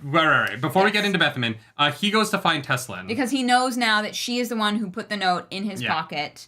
And Jolene is like, yeah, fuck Teslin. She, tried to drug me or whatever. And Which she did. She did. She was like, yeah, I wanted to fuck with Eleda. So I drugged Jolene, and now Jolene escaped, and I am captured. And so Teslin is like, we're getting out of here, but you also have to save, Edicina Azadin. Yeah, someone else. Sure. Which is crazy. Matt runs into a lot of sea folk domain. Yeah. And the Seanchan have made them take their jewelry out, and one of them is just weeping uncontrollably, which is just brutal. Yeah. Yeah, it sucks. This fucking sucks. But Teslin, then Matt runs into Tuon, And she's like, he's like, I was taking a pastry to a windfighter who was nice to me. And she's like, oh, I love that you're so nice to the domains, but like, don't fuck them. And Matt's like, why would I fuck a woman in a collar? Thank you, Matt. Yeah. Thank you. Yeah, that was weird. God damn. That was some weird, like, bestiality reference. And I was like, I don't like any of it. Nope. Yeah. But yeah, no. So Tuon is still following Matt. So then we get Bethemin going to see Teslin. Yes. Yeah. Yes. And Bethemin, so Teslin is like a good domain in the scene. And Bethemin is like, ooh, her training's going really well. And then she's like, oh, she's fucking faking it. So now I need to be awful to her. Yeah. Oh man, I really hate having to completely break their spirits, but darn, sucks. All right, next. Like, it's like. Yeah, and like she describes in very active detail how she's going to do that, and I'm like, fuck Bethemin. And then we get the reveal that Bethemin knows that she can channel, and I'm like, Bethemin, you disgusting fuck. And like, I hope this character just dies. I hope Olivia finds her and just fucking knocks her out of the fucking game. Because like the fact that she knows. And she's got this she has the information that that person that she is demeaning is no different than her. And she is still taking joy in doing it. Bethemin is fucking garbage. Yeah. I just hate the Seanchan. This whole narrative is just like rough to read, but like fuck Bethemin. Yeah, they're the worst. They're, awful. Bleh. Oh my God. Yup. Because we know that the other two Soldam who had the collars on one another have like not fully recovered. Yeah. They are like fucked Rena up and Sita. Because their entire worldview has been broken in front of them and they're just going about life because they have no choice. And Suroth knows as well, which is why they're not allowed to be complete and hook up with it. So gross. So weird. Yeah, oh my God. It's gross that that's the language that they use. I know. Like using like kennels and like complete, like I was like, it was rough. It was very rough. But yeah, Bethemin gets visited by our seeker boy. Oh no, we also learned that the fucking Seanchan have literal dog shows. Oh yeah, they have like dog pageants. With the prettiest domain. Fuck this culture. Yeah. I hate them so much. Yeah. I literally hate them so much. Yeah, it's fucked up. Anyway. Yeah. Sisami says, is she enjoying it though? She's taking pride in it. Despite the fact that she's a bad person. Yeah, like she she's knows. Just bad. Like she's still participating in a culture where she knows that she is no different from the person that she is subjugating. She's a bad person. Yeah, like she has had that revealed to her and she's like, all right, business as usual. It was bad before, but like it's still fucking awful. Yeah. Yeah. Ugh. All the kind of ick from this section, which is intentional, but like, goddamn. Oh, 100%. I kind of wish that it was described fewer times. I understand what Robert Jordan is describing. I get it. But like the fact that chapter 14 with Tuon had the same description of how to break a domain as chapter 20. And I'm like, why are you repeating this? Like, I understand that you repeat a lot, Robert Jordan. I understand that your writing is repetitive and yeah, that's definitely a lot of the style. Why is this the thing that you want the audience to just be like very aware of the process of breaking slaves, right? Yeah. And it's not like it's a different process this time. No, yeah, we don't really like learn much new about it, especially because we had Egwene like living it in book 2, right? So it's a lot of cringe, but it just feels like he's going into detail on it that I don't need. Yeah. And so the excessive detail in a repetitive way, it's kind of like that scene that we talked about yesterday in Avatar. Where it makes you like shut off a little bit. You have to kind of like cut yourself off and get through it because otherwise you're like, wow, people suck and I hate everyone. Yeah, it's interesting. It's But yeah, the Seeker is back and believes some kind of conspiracy with Suroth and Marisu is trying to make the Egwene who joke like we did with Perrin and Matt. But Egwene has been in this book. Yeah. She completely disappear, but she's been in Teleran Riyadh. Like we've seen her. We know what's going on with her. I would like to know more. Yeah. But yeah. Yeah, so the Seeker has this like crazy convoluted conspiracy theory in his head, which to be honest was a little bit hard for me to follow. But believes that Suroth and Aegeanin are His like leaps working in logic together. on it are like kind of wild. Yeah, it's very interesting. And so we know that he's not 100% correct on a lot of these things. Yes. But I on the other hand, I can kind of see how he could maybe connect them in his head without like evidence, because Seekers don't need evidence. They get evidence from the people that they torture. Fucked up. And so Bethemin is really worried when the Seeker shows up that the Seeker knows about the whole channeling thing with Sita and I think it's like Rena or something like that. Sita and Rena, yeah. And then when she realizes it's about Aegenin and not about her, she's like, oh, thank God. However, it puts her in the same position because if Aegenin gets found out, then Aegenin is going to share the thing about her being able to channel as well, and the collars and everything just kind of falls apart and crumbles. I just found it convoluted. It was. To the point where I was like, dude, like, how did you come up with this? He seems like a guy who like really enjoys puzzles, and if there's not a complicated puzzle, he'll make it complicated. Yeah. He's made his life so much harder by leaping so far in logic. Yeah. And I was like, sure, because also how do you even prove like that's the thing, he doesn't his story have to. is so insane. No, he does because because they set up that if you make a claim against the blood, and you're wrong, then the rest of your life is torture until you die. Okay, but you're only wrong if you can't torture someone enough to admit that you're right. If he can torture somebody to be on his side and give him the evidence he needs, and then he's scot-free, right? Brett Babineau, thank you for that. Brett, thank you for the super chat. Good morning. So happy for the Friday book club. Only coffee today, no days, beers, I promise. Just gotta push through to Knife of Dream. Keep pushing. I don't need to push through. I really liked the reading this week. I think we've been really hot on the reading this week. Yeah, for sure. Yeah. This was good. This was some good reading. Yeah, and next week is going to be almost Christmas, so you know, grab a beer if you want. Guys, we're only in the first half of the show. The second half of the show, the reading gets better this week. Like, there's...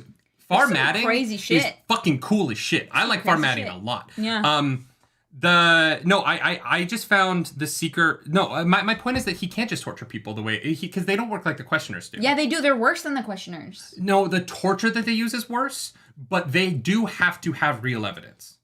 Do they? It seems like they to go against someone of the blood. It seems like they do. Yeah, but if you're going to torture someone of the blood, but if he tortures Bethemin or whatever, he can just torture her until she says whatever he wants her to say, and there's evidence. I don't think that would be enough. Right? I don't think her being like, yeah, there's a plot with the Aes Sedai. I don't think the Seanchan would be like, oh, okay, then I guess we're taking Suroth down. Like, I think that he would have to prove that there's some kind of actual plot there. Interesting. Like, Bethemin just saying that there's a plot that she's a part of, I don't think would be enough evidence for him. Yeah, I guess... I think that he would have to find evidence of what the plot is, and if he invents the plot, then there would always be too many holes. Yeah, he's so close. He's like on the right track, which is very interesting. But he's not. He's not at all on the right track. Oh, yeah, Suroth and Aegenin are not on the same team. No, but Suroth is a dark friend. Oh, about that, yeah. He knows there's some shit going on there and that she's hiding some stuff. And so Bethemin gets scared and runs to Aegenin. And instead of like being on the Seeker side and pretending to befriend her, is like, I need to be your friend because there's a Seeker looking for me. And we have this mutual understanding that if you reveal this, it fucks up my life. And if I reveal this, it fucks you up. So like, let's just... be on the same side. And Aegenin is like, all right, we can do that. I just found it really interesting. The problem with what he's searching for is that there's no road for him to go down because the things that he thinks are connected aren't. Yeah. And so he's going to waste time trying to connect things together that just are fundamentally not connected because Aegenin and Suroth are not working together. Yeah. I don't know how he's going to figure that one out. One, he's not, right? Because Aegenin and Bethemin are going to work together to... Yes, the Seeker's not going to win. I think Aegenin is anti-Seanchan, right? So, like, I'm curious to see what she's going to do from within. Yeah. I mean, obviously, she's going to try and escape with Bayle and Matt, but, like, we'll see. Yeah. Arazuka Chefpor, I'm so glad you guys like formatting. I love that storyline. I'm also happy you seem to be liking my favorite Wheel of Time book. Yeah. Yeah. I certainly am now. Like, this week's reading was really great. There's some good stuff in here. James Smith, thank you so much for that super duper chat. made it. Well, at least during your live. Watch you all later. Oh, thanks, James. Hope all is well. Love your perspectives. It is different from mine, but I still love it. You're good people. Thank you again for sharing. Yeah, thank you. Thank you for watching book club. Thank you for being awesome, and thank you for acknowledging that the way that we see the books not going to be the way you see the books, and not the way that they're going to see the books, and that's really cool. Seasting 777 says, despite Seanchan awfulness, they are people of their word mostly, unlike White Cloak questioners. So the Seeker line isn't an option for him, but he can still be totally wrong. I agree with that. Yeah. I don't think that he is interested in taking down Suroth if he doesn't genuinely believe in his own evidence. Right. So, like, if he convinced Bethemin to say something for him, I just don't think that would have value for him. Right. Okay, yeah. He doesn't seem politically motivated. Save his own ass somehow. Yeah, the Seanchan loyalty is very fascinating. I just don't think... The thing about the Seekers is that I don't think that there's a benefit to him in taking down Suroth for political reasons. It doesn't change his station. I'm sure he truly believes that there's something fishy going on, for sure. And so that's why, like, I'm curious where this storyline is going, because he mentions Leandrin. His story's insane. Yeah. He knows that Leandrin and he knows about her being a dark friend essentially, but he just doesn't know that Leandrin is Black Aja. Maybe he finds out that Leandrin was Black Aja and he starts trying to take Suroth down for being a dark friend. Yeah, I don't know. It is the Suroth being a dark friend is weird because it doesn't really seem like she's doing dark friend stuff ever. Since book 2. Obviously in book 2 it definitely seemed more like it. But like Suroth basically has Matt under her thumb and can do anything to him and hasn't. And I find that interesting because there are so many Forsaken who are after Matt Coffin, right? He's like a person of interest in this war. True. And Suroth could have him killed every day and hasn't made a move on him. And I find that interesting. I want to know why. Like, why is Matt either being protected by something, or maybe Suroth is not passing up her chain of command that Matt's there? Yeah. It's just interesting. Yeah. There's something going on there, though. Oh, 100%. One thing about Matt is, do you have any theories as to why the medallion hurts the golem? Because the golem is made of the one power. Yeah. And it's like the anti-one power? Yeah. Yeah, okay. Yeah, That's kind of what I'm thinking. I'm sure that has to be it. Cool. Matt who? Fuck. No, Matt is back, okay? Because I think that the way that golem works, and I could be 100% wrong here, but I think the way the golem works is that it is so made of the one power that it absorbs the one power when it's used against it. It's not that the one power doesn't affect it. It's that, like, because I think that if you, like, use the one power to throw a stone at the golem, the stone would hit the golem. But if you use the one power to attack the golem, the matter of the golem being the one power, because that's why it can get so small and so big, right? It just absorbs into itself. It's like trying to attack water with water, right? And so because of that, the only thing that can hurt it is something that actively fights the one power.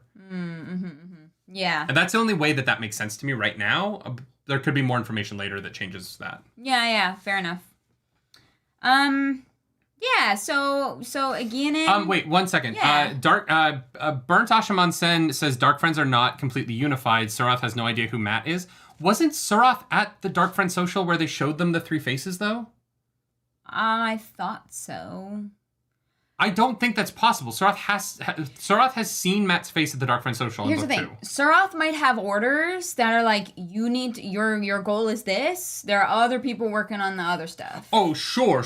Maybe. Yeah. But she has to know who Matt is. Yeah. Unless she wasn't at the Dark Friend social, but I could have sworn that she was, because I thought that that's where her and Leandrin had the plan to pass off the girls. Yeah. Turvok says we missed a super chat. No, I went back and checked. We did not miss one. We got our Zeus. I don't think we missed one, Turvok. Thank you. Yeah. Yeah, that is actually interesting. Huh. Yeah. I'm not sure. Yeah, not sure. Because the Forsaken all seem to have different goals and such as well. So there's that. Kevin, welcome to the Thank you for being a nerd, table. Kevin. Thank you. Hasty Alder Hammond says she may be taking orders from a Forsaken that doesn't want him killed. Oh, 100%. I just am curious as to why. I don't think this is bad. I just think it's interesting. Yeah, for sure. Eric says Sarath was at the social, but Matt is wearing fancy clothes. Right. You can't. It's too colorful. She's like, oh my god. You put the lace on him, and he's unrecognizable. You know what? That ass would be recognizable. All right, I'm just saying. So we cut to chapter 21, A Matter of Property. This is not my favorite moment for Guianan, but we'll get into it. Was that our doorbell? Our doorbell? Is that? Talk, okay, go talk. check. Because if that is what I think it is, then this is going to be very exciting. I didn't hear the doorbell, but maybe that's just me. Guianan and Bayle Doman have a very complicated relationship. I think it was the doorbell. Oh, okay, never mind. I just heard, it's not what I think it is. Darn. Guianan and Bayle have a very interesting relationship, right? Because they have done what they need to do to survive, right? With this whole Bayle Doman being her Sojim property kind of thing. And he's like, no, I don't want that. Like, they clearly love one another, but Guianan still expects him to behave like her property even when they're in private. Which she does, say like, oh, whatever, this time doesn't matter. I'll have to like teach him. I just find that very uncomfortable, and I hope that we move past that a little bit. She like punches it. It's very it's a little uncomfy, right? Bayle Doman. Oh, is it? No. Oh, I'm sorry. She rang the doorbell because she didn't want that to blow away because it's so small. Oh, that's fair. That's fair. Damn it! I would thought. Anyways. What were we talking about? Just that the whole Bayle Doman thing is kind of awkward because she like expects him to behave a certain way even when they're in private. Whereas like, if she was like, you're this person in public in front of other people because we have to keep up pretenses, then okay, then I understand that. But even in private, she's like, oh, I'm gonna have to have a chat with you about that in her head. That's what makes it weird to me. I don't think, I agree with her in that in order for them to get away with the illusion that until they escape. Yeah. And this goes back to all of the spy work in this series of like, just be better at pretending until you leave. But that's the thing. I'm saying in front of other people, yes, but when they're in private, yeah. That's what makes it a little bit weird. And she's, she's trying. She's like working it out through her head. Her entire world has been shattered, and she's trying to rebuild it. She does punch him, so I was like, Well, but there's that, but there's also the moment in this that I don't like is when he's like, free me, and she's like, I'll try. But in her head, she's like, but if I free you, I can't marry you because I could never marry someone who used to be property. And I'm like, what the fuck? Like, that's such a... It's fucked up. It's unfortunate because I'm like, what the fuck is wrong with you? It's very complicated. You're literally sitting there being like, we're going to run away from this culture together, but like, you have to be my slave forever because if you're not my slave anymore, I'm not going to marry you. And I'm like, again, and what? Like... I know that, it is convoluted. She's grown up a certain way for so long that she's like, she's trying to unlearn it. She's not quite there yet. Yeah, I just, I didn't mind all the other details. That I didn't love them, but like, I didn't mind them. But like that one, I was like, what did you think was the future here?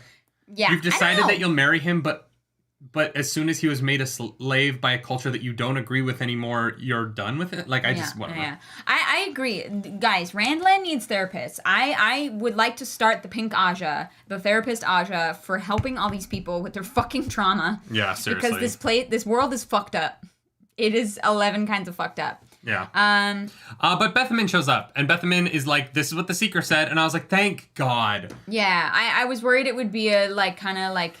Like, fuck Bethemin. Don't get me wrong. This does not redeem her in my eyes at all for the bullshit that she's doing. But I was at least appreciative that two characters in this book communicate about something. Yeah.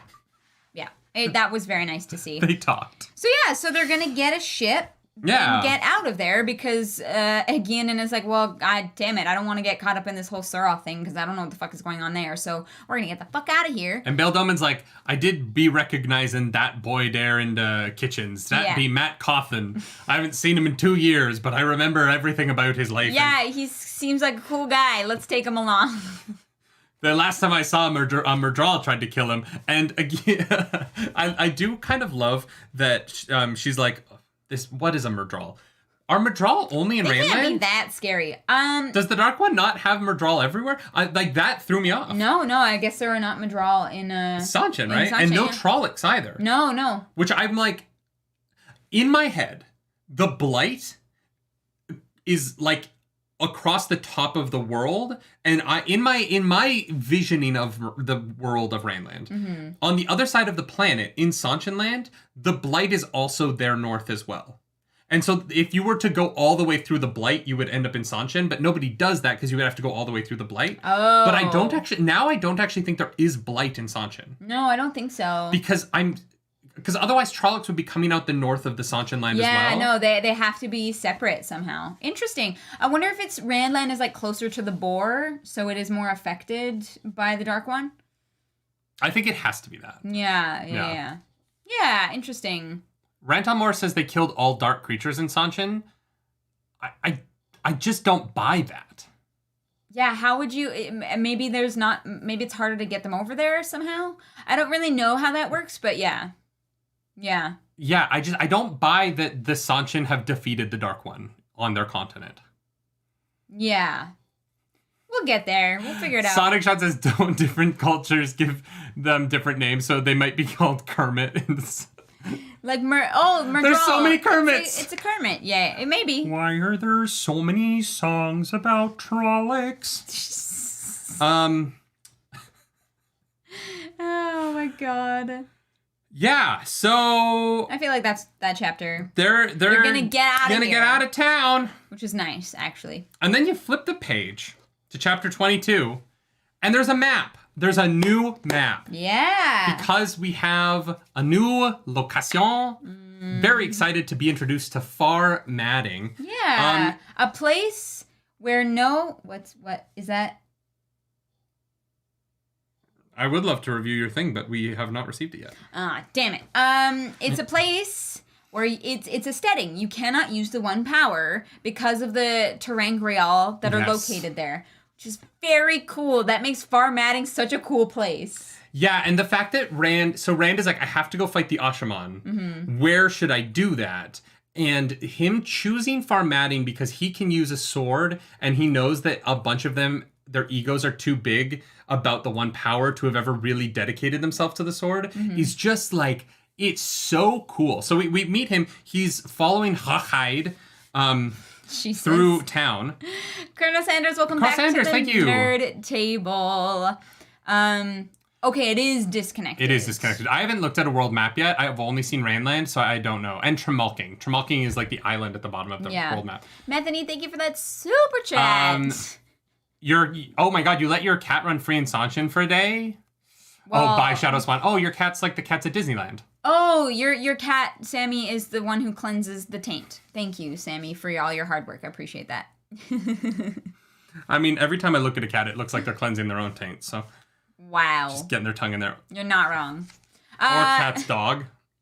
Yeah. Oh my god. Yeah, Ransom Moore, thank you for being a narc for 5 months. Welcome back. Dark spawn don't form automatically in the Blight, and a different society borders Blight north of the Seanchan.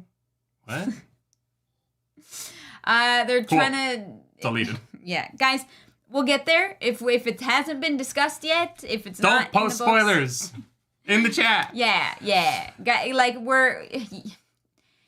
even if it's been mentioned and it's not something that we catch on to, we've said this before, but, not everybody catches every word. So I'll say it again. If there are things that we miss, please do not, tell us, because you all have had the joy of rereading the series and picking up on the things that you missed. Please allow us to also have that joy, to go back and realize things, because, we probably are going to read this series again. Yeah. So if we're not sure on things, yeah, please refrain from confirming or denying, because we just want to have this as an experience. And yeah, if you're doing that kind of thing, it ruins either future stuff that is revealed or future read-throughs where we get to find the stuff that we like picked up on. Yeah. You know what I'm saying? So Rand is following Rockhyde around, and he follows him down an alleyway, and he thinks that he's like all smart. He thinks that like there's no way that he knows that Rockhyde knows he's following him. But then Rockhyde's like, it was a trap, and he's like, okay. And Rockhyde is a dum-dum and thinks that he's going to win this. And I don't know why he thinks he's going to win this. He's a cocky motherfucker. I know, but like Rand has like been famously sword fighting 10 men at once. Yeah. You know what I mean? Like, you know he's that like watched him train. Well, actually no, because Rand never like trained in the Black Tower. So maybe he's actually never really seen Rand like sword fight. But I feel like, okay, so if the Mahale, if fucking Maz from Tame is going to send people after Rand, you'd think that he would be like, also, he is a sword master. He's a literal blade, like, he's a known blade master. Yes, but Rochied is an idiot, and he wants the glory of killing Rand himself. That's all he cares about. So he's not gonna fucking wait for the other people, because he's so cocky, he's like, whatever. Rand's never gonna see this coming. Like, fuck that guy, I want the glory. Oh, but then just attack him. But yeah, like to stand there and like to monologue, like I was like, dude, oh no, he is an idiot. Yeah, we're just in agreement. He's just dumb. I was like, dude, what the fuck are you thinking? Which is why he dies. That's like a professional combatant. Yep. It would be like me taking a couple of Wing Chun class. I don't know, my fucking brain. It would be like taking a couple of Wing Chun classes and then being like, you know what? I'm gonna go challenge Conor McGregor to a fight. Yeah. And look, Rockhyde is probably really good with one power, right? He's probably really dangerous outside of formatting. Yeah. But like, dude. Dude. Yeah. Rand is a blade man. It's just so dumb. You caught him monologuing. And it's not even like Rand has to try. The Rockhyde doesn't even get his sword out of its scabbard. Yeah, he gets Rand it like 2 inches out. And look, I know all about getting my 2 inches out, but... Wow. Come on, that was Self-burn. Self-burn. Let's go. Look, it's not about the size of the sea. It's about the motion of the ocean, you guys. Jesus Christ. So yeah, he doesn't like Rand destroys him so utterly. Yeah. That I'm like, dude, like that was embarrassing. Yeah. Oh yeah, You had no reason to be cocky, you useless motherfucker. He is not going to be remembered. He is going to die a nobody, and that's the worst thing that could possibly happen to him. So fuck Rashid. So then Kisman dies, or Rockhyde dies. Yeah. And Kisman shows up. And they're like, oh shit, and then they hear guards coming, and they're like, truce, and they like run. Which is so cool. Yeah, it's great. And the way that Robert Jordan introduces you to formatting here is just brilliant, right? Yeah. Because you have this perspective of like these two characters who are two of the most dangerous people on the planet, both looking at each other going, it's not worth it. Yeah. In this moment to get caught. Rand is like, I need to take off my gloves because I don't think they'll kill the Dragon Reborn on sight. And they both just take off in opposite directions. And I was like, oh, that was really interesting. Yeah. It also leads to this storyline of Rand basically like escapes and runs back to his people and is like, look, we got to get out of here. One of the Ashaman knows I'm here. They've clearly been following me. Well, and we know they don't need to run. Yeah. Because that guy's fucking dead. And Here's the thing, Rand has this track record of like zeroing in on a Forsaken and like moving forward until they're dead, right? Yeah. Like been like, I have the one power, I am the Dragon Reborn, fuck this guy. But like is at least still all there enough and smart enough to realize without the one power, like he can't just get himself out of any situation. So I think it was really nice to see this section. I think it's like a small thing, but I think it speaks volumes about Rand's character. Yeah.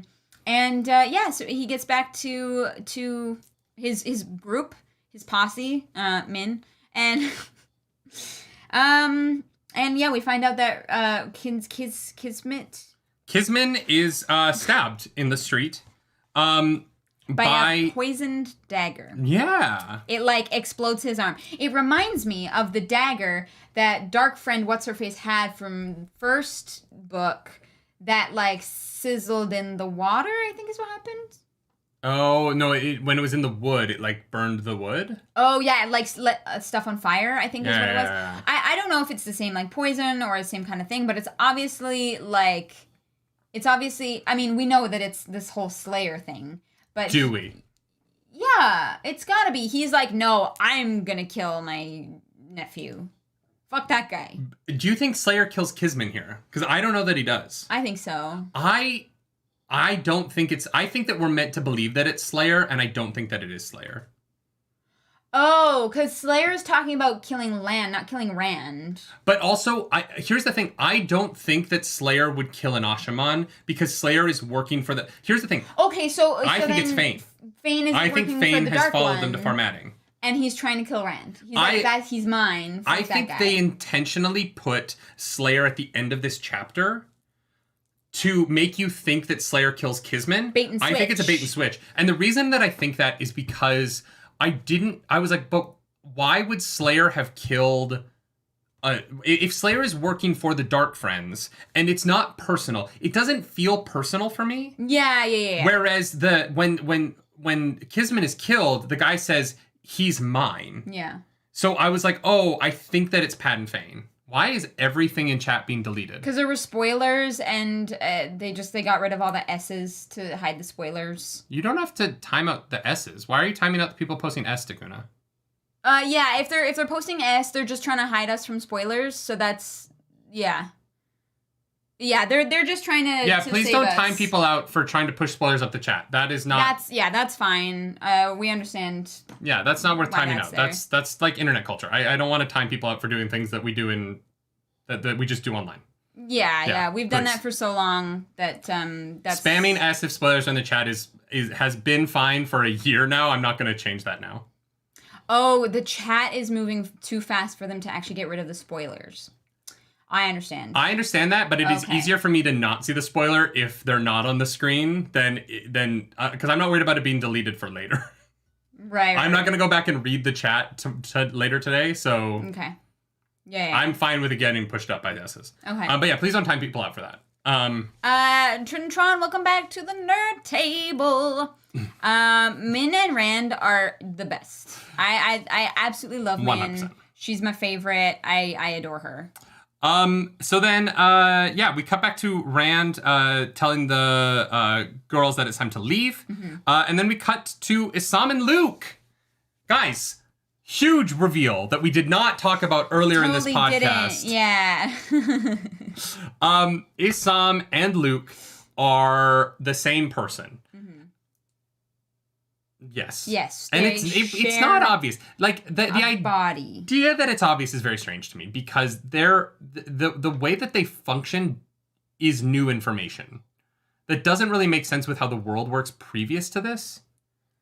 Like we've never seen it explicitly laid out that two people can share a body. Because even like Erengar isn't sharing the body; they're just being put into a different body. Mm-hmm. So it is very weird. Yeah, I did not see this coming. Yeah, so here's my thinking about it. When we meet the fact that Luke and Isam look like they're the same person to Perrin in the previous book. Mm-hmm. I thought that it was that he looked one way in Teleran Riyadh and he looked another way in real life, right? Yeah. That's what we talked about back then. Yeah. The new information here that changes everything is that they shapeshift. Yeah. Because I always thought that it was that when we get the like Perrin sees him as Luke running away at the end, mm-hmm. I thought that Luke and Isam were like the Teleran Riyadh version and the real world version because you can change how you look in Teleran Riyadh. Yeah. Like, in my head, Erengar and Osengar look like their original selves in Teleran Riyadh, and they don't look like Halima and whoever Osengar is. Well, they can look like whatever they want, which is what kind of, like, makes it more confusing, right? You know what I mean? Yeah. What's new information and what I could have never seen coming is that Luke and Isam are literally two personalities that can at will trade between each other. Yeah. And when they are the other one, their entire body shapeshifts. That's the part of it that's weird to me. Yeah. Yeah. Right? Yeah, it is very strange. Yeah. There's no way that I could have been like, oh yeah, it's just two different people. Like, it's the shape-shifting in the real world that threw me off. It's the Teleron Riad of it all that makes it weird. If Teleron Riad didn't exist, I think that would make more sense, right? But the fact that you can go into Teleron Riad and you can look however you want to look, then it doesn't matter what anybody looks like when they're there, and so they can just be whatever. So, I don't know. It's very strange. David Zoller says, couldn't see it coming because it came on you from behind. Wow. God damn it. Yeah, it's interesting. I like this point of view where he, like, kills two people. He's, like, in Teleron Riad, so the room is full of light, and then he steps out of Teleron Riad into darkness, because Teleron Riad is always lit for some reason. Very cool. He stabs the people in the bed, lifts up the covers. It's not Lan and Nynaeve, and he's disappointed. Yeah, and he's like, that sucks. I really like to watch the people die. Michael Kioski, thank you for the super chat. Thank they are you. two men, but when one looks in the mirror, he sees Isam person. Oh my god. Well done. Well done. Yeah, that's good. That's good. Yeah. 10 out of 10. Yeah, so it can't have been him then, because he likes to watch the people die. So he wouldn't have, like, poisoned this guy for him to run away. That's why I don't... I think that the chapter sets it up that he is, but I don't... I think it's Fane. Interesting. Because Fane is the only character we know who has, like, that personal grudge against Rand. Yeah. Yeah. No, you're right. You're right. How did Fane get into formatting? I have no idea. Yeah. No, but, I have no idea. Glenn Peterson, thank you for that super chat. Luke came to the Mountains of Doom. Isam waited in the high passes. One did live and one did die, but both are. Book 2, Dungeon Blood. Yeah, I don't understand how that is supposed to be like, yeah, they're the same person. Like Sure. No, I understand that is the prophecy.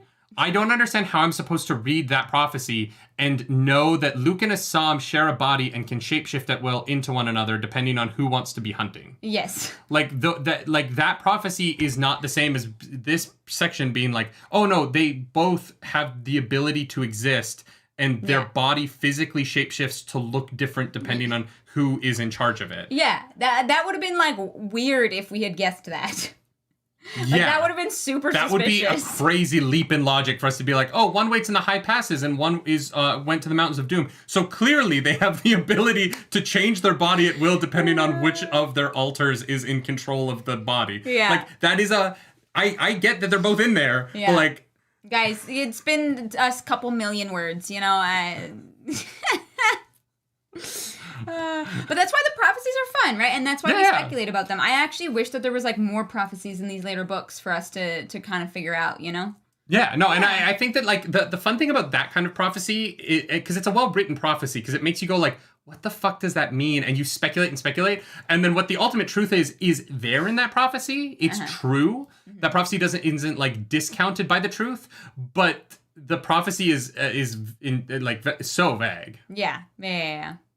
Yeah, it's weird. So no. So, Luke is Lan's uncle, and Isam is Rand's. And Isam is Rand's father. Father? No. Well, actually, we don't know who it is. He just looks like him. Or Rand's uncle. Rand's blood relation, probably, maybe, somehow. Probably, maybe, somehow. Yeah. Nerdy, I was supposed to get that with this prophecy. That's exactly how I feel about Bino, where I'm like, yeah, no, like, it's cool. I'm like, yeah, okay, that makes sense. I see that now. Oh, wait, but I don't know Isam is Lan's uncle, and Luke is Rand's uncle. Oh my, fuck, I give up. Wait, no, I thought that the dude who... I give up. We're done. End of book club. No more. Luke and Isam is the final straw. We're done. That's it. We're out. It's been a year. We're calling it. We're out. God damn. Isam is Lan's cousin. There's always a fucking weird uncle. No, it can't be Lan's cousin. It's the uncle who betrayed Malkier. Yeah. Uncle, cousin, whatever. Yeah, whatever. They're related somehow. Okay, whatever. It doesn't matter. It's cool. It doesn't really make a lot of sense, but it's cool. Right? Yeah. It doesn't make a lot of sense. Yeah. The shape-shifting of it makes it like, what? Okay. Yeah. Because we haven't seen... Here's the thing. We have not seen any shape-shifting in in the real world, we've only seen shapeshifting in Tel'aran'rhiod. Riyadh. And so Luca and Isam being a real world shapeshifter is weird to me. Rand can change his appearance, but that's not becoming a different person. No, he doesn't change his appearance. He puts on a glamour that makes other people think that he looks differently. Oh. Like, you can use the Mirror of Mists to, like, have an illusion, but it's an illusion. It's not real. Whereas this is fundamental shapeshifting. Right? Like, even, like, Elias and Perrin don't shapeshift into wolves. So even, like, the werewolves of this world aren't shapeshifters.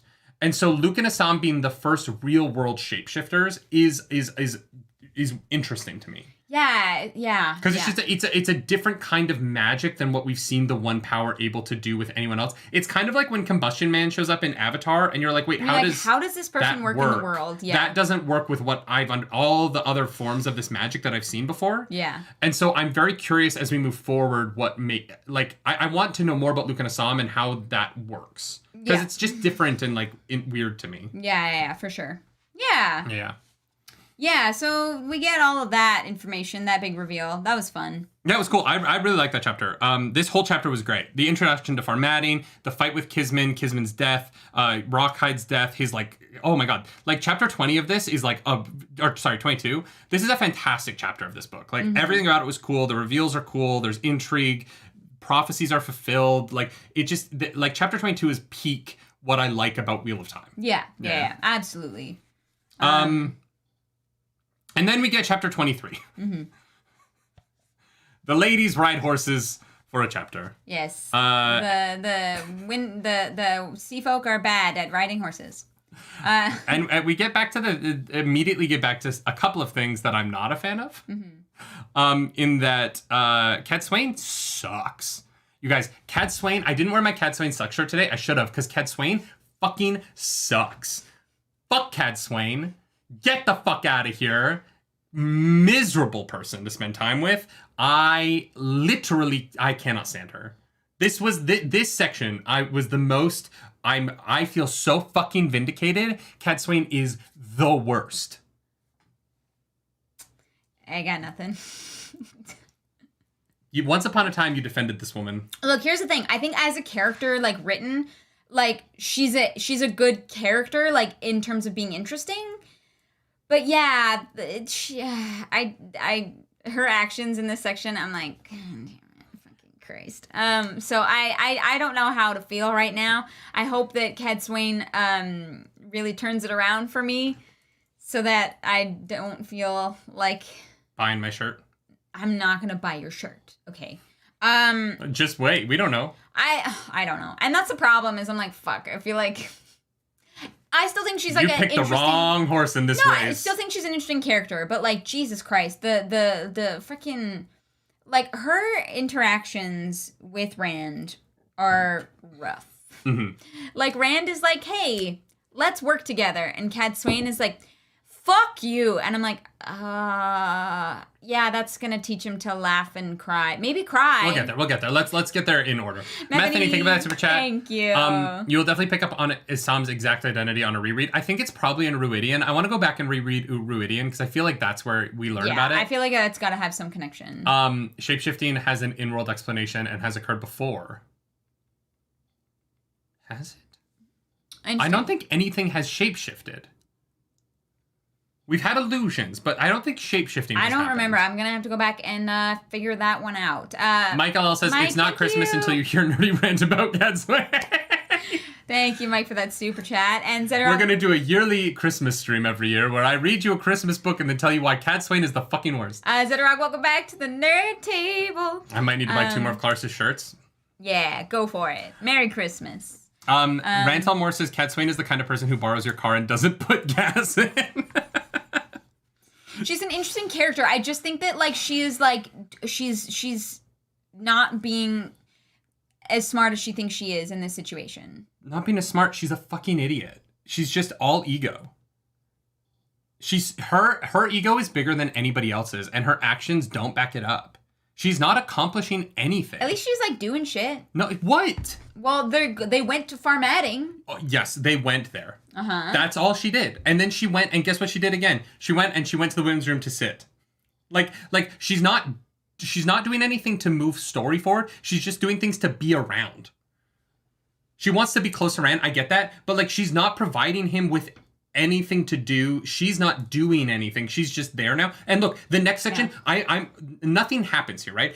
We get 3 chapters about the women getting there. Yeah, there might be something that happens in the next section. In the next chapter. But I'm still waiting for Swain to do something. Let's get to it. Yeah. So they ride in. Hareen is being a pain in the ass because she's made some deal with Swain that we don't really know about yet. But we will find out about that as these chapters progress. And Mode, who is a character that I... Sure, yeah. Sure, Mode is there, and she's really good at horse riding, even though... Or no, Mode is... Mode's the Blade Master. But he's sea folk, and he's just good at riding a horse. Yeah. Yeah. Better, than the other ones. I wonder what else he's good at riding. We do get the fun perspective from the sea folk. Yeah, it's fun. Yeah, I did appreciate that. Finding out about formatting with the Terangriel, they ride in, and they're like, you're gonna feel this. You're not gonna be able to touch the one power when you're there. It's like a steading. Bobsy, thank you for that super chat. Both Swain and Varan are from formatting. Yes, but Varan was exiled 20 years ago. So that's going to be interesting. I'm sure. But why? I'm sure that's going to be important 3 books from now. Yeah. Yeah. So they also have to give over their weapons or have them like tied up. They're like netted so they can't be like used. Well, that's not that's like the end of the chapter. Like this chapter is just a long like It's a lot. Like this is just a lot of like them like talking about the perspectives and how mean Hareen is to Shallan, which I was like, what is the point of this? Until we do get the payoff of it in that Hareen recognizes that Shallan is uncomfortable in formatting and like is a human in that moment later on. Yeah. And so I initially reading this, I was like kind of like grating my teeth at this. Yeah. And then unlike so much of the other stuff, and I wish Robert Jordan did more of this, where if you're going to do this much explanation, show us why. Yeah, and give us those moments to really like feel something. And so what I loved here is that Robert Jordan did his like over explanation thing that he does, and it's interesting and there's plenty in there, but it all ties together when Hareen turns to Shallan and goes, "You're really uncomfortable, aren't you?" Yeah. And I was like, oh my god, that was like a human moment. Yeah. Among women in the Wheel of Time that never happens. And I was like, it was great. Yeah. So like this like learning about Hareen and Shallan's relationship through these 3 chapters leading up to Hareen's turn, I was like, this was so unexpected, but I really liked it. Yeah, it was well done. Well done, Robert Jordan. I appreciate you. Yeah, it was cool. I do find it interesting that one thing I didn't understand about this section, and maybe you can help me with this, is Shallan wasn't allowed in the courtyard when Swain made the gateway. Yeah. To see the weaves. But I don't understand that because if the gateway is open, can't they see the weaves because the gateway is open? Yes. Now, from what I understand, seeing the weaves already in place would take a lot more study than watching them be woven. Because you kind of have to work ass backwards, right? And see how they were like put together. Whereas if you're watching somebody do it in real time, I think it's much easier to follow. That seems weird to me because they're so worried previously about the Seanchan seeing the residue of the weaves of the gateway later. Yeah, because they don't want to give them any information that would let them like discover it. I think that you would have to take time, maybe hours, even days to study the weaves to see how they're put together. But watching them be woven in order is much easier to follow if you weave, I guess. Okay, I kind of was, I just kind of, my question about that moment was, I was like, wait, but wouldn't she see the weaves anyway once she's... Yeah, but she sees them for a few moments, walks through, she sees them for a few moments behind her, and then they're kind of gone, so I don't think she has enough time. So it's about the ability, okay, that makes sense. Maybe like, I don't know. That does make sense, yeah. I feel like Elaine maybe would be able to pick up on a lot by seeing it, because she's got this like talent for figuring that shit out. But as a normal person... I'm so used to spending time with the Wonder Girls that I forgot that they're the Wonder Girls for a reason. Yeah. We also learn as they're walking that the Ashaman might be warders now, which is something. Well, they are, yes. Well, no, but we don't learn that for 3 more chapters. You're right. But Shallan is being like, I think those Ashaman are warders, and I was like, there's no fucking way. Do you think that Varan compulsed them to be warders? No. I don't. I think that they are legitimately... I think that I think that it is legitimate. They are so scared of what is going on with the Black Tower that they were, and Rand not being there for them, like genuinely not being there for them, that they chose something that would give them some protection because Rand wasn't there to assuage their fears. Fair. They turned to the only thing available to them in a moment where Rand had kind of abandoned them. Yeah. And I totally understand their perspective there. Yeah. I wonder if we're going to get a perspective of whether or not the channeling is why, like, Rand couldn't be, like, compulsed by Alana, or if it's just Rand. I think it's all male channelers. Because I don't think that Rand has anything that's unique like that. Where, like, the power works differently on him. I don't know. Maybe his Taviranus does. Yeah, but he's the chosen one, so it's kind of like, all right. I just... Yeah. Sorry, excuse me. Would love more information on that because it is very curious. I think we'll get it, though, because I feel like they're setting up this is going to be the team for a while. Yeah. I think, like, Rand, Nynaeve, Lan, Min, Swain, and then the other 15 named characters that are part of this band of companions, it feels like they're going to stick together for probably, like, a book. Yeah.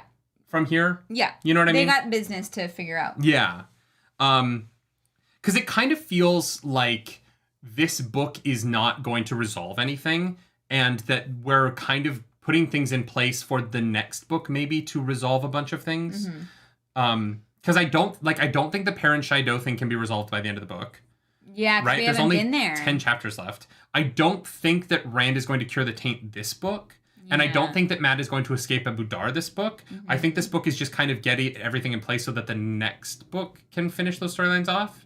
Because I have a feeling the rest, I think a significant chunk of next week's reading has to be about Egwene, what's going on with Egwene, right? We haven't moved her storyline forward at all. And so this is where... we left off with her assaulting the White Tower at the end of that. Yeah, it's very strange. And that's just where I'm like, okay, so this book is, it's never going to be my favorite book in the series, because I genuinely, even though we haven't read the end of it yet, there isn't enough chapter space left to resolve all these things. And so I think that we're going to get more place setting next section to set up the next book. Yeah, for sure.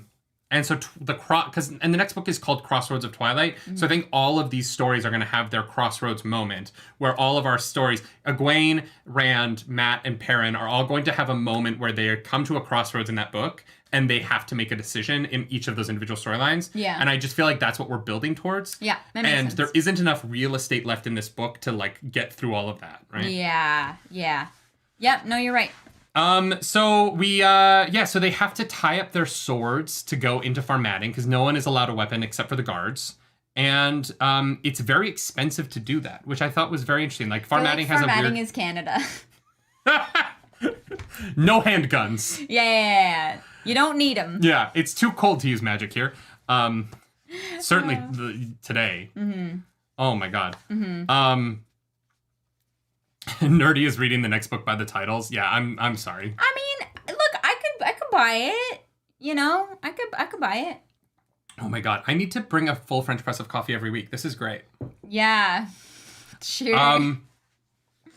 So they go into the council, and Swain, who's not been here in 20 years, immediately starts telling everybody what to do again because I guess people think she's in charge. I don't. The way that I said I work, yeah, she is. And so she goes to meet Elias.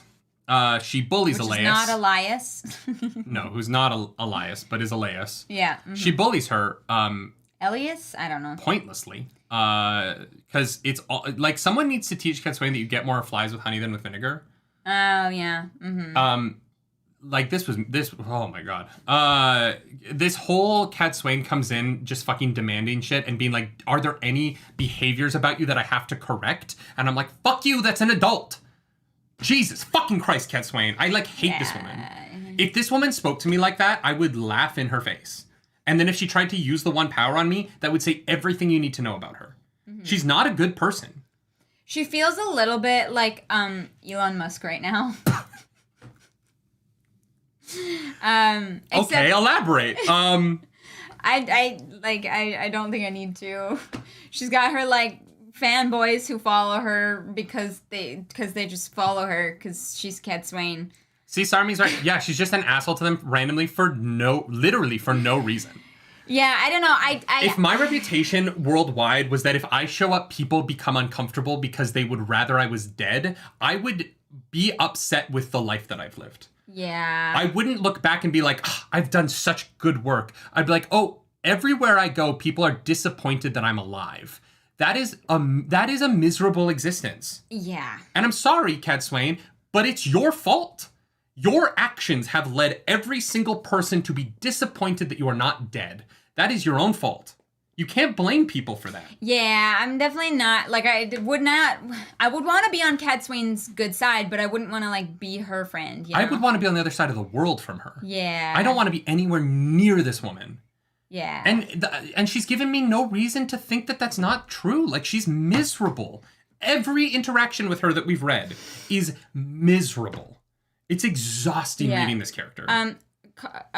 Kosh, if you're talking about us, our wedding is on YouTube. You can go watch it if you like. Happy holidays. Put a ring on that girl's finger? Oh, yeah, we got married very publicly. Yeah. You can go watch it. It was a good time. It was very fun. Yeah, Kosh, we've been married. We just celebrated our 2nd anniversary. Yeah. Sorry, that was very funny to me. Are you not wearing a ring right now? Is that why? Oh, it's maybe just because you're not wearing it. But I don't know. I'm not wearing my ring either. But we've been married for years. Yeah. Years. We've been married for more than 1 year. That's crazy. I like being married to you. Thanks. I like it too. So Cat Swain, oh man. Cat Swain is like in the middle of embarrassing Elias. Yeah. And Varan chimes in. And like, thank you, Varan. Now, granted, Varan chimes in to talk about how a man channeled. This got confusing. Yeah. Because the Terangrials stop men from being able to channel. But Varan sent off a guy to go channel so that she could. I didn't understand. Can men channel or not? So. I don't know, because at first I was like, okay, maybe not a man like channeled, but like tried to touch the power. But if you can't feel it, how can you reach out and try?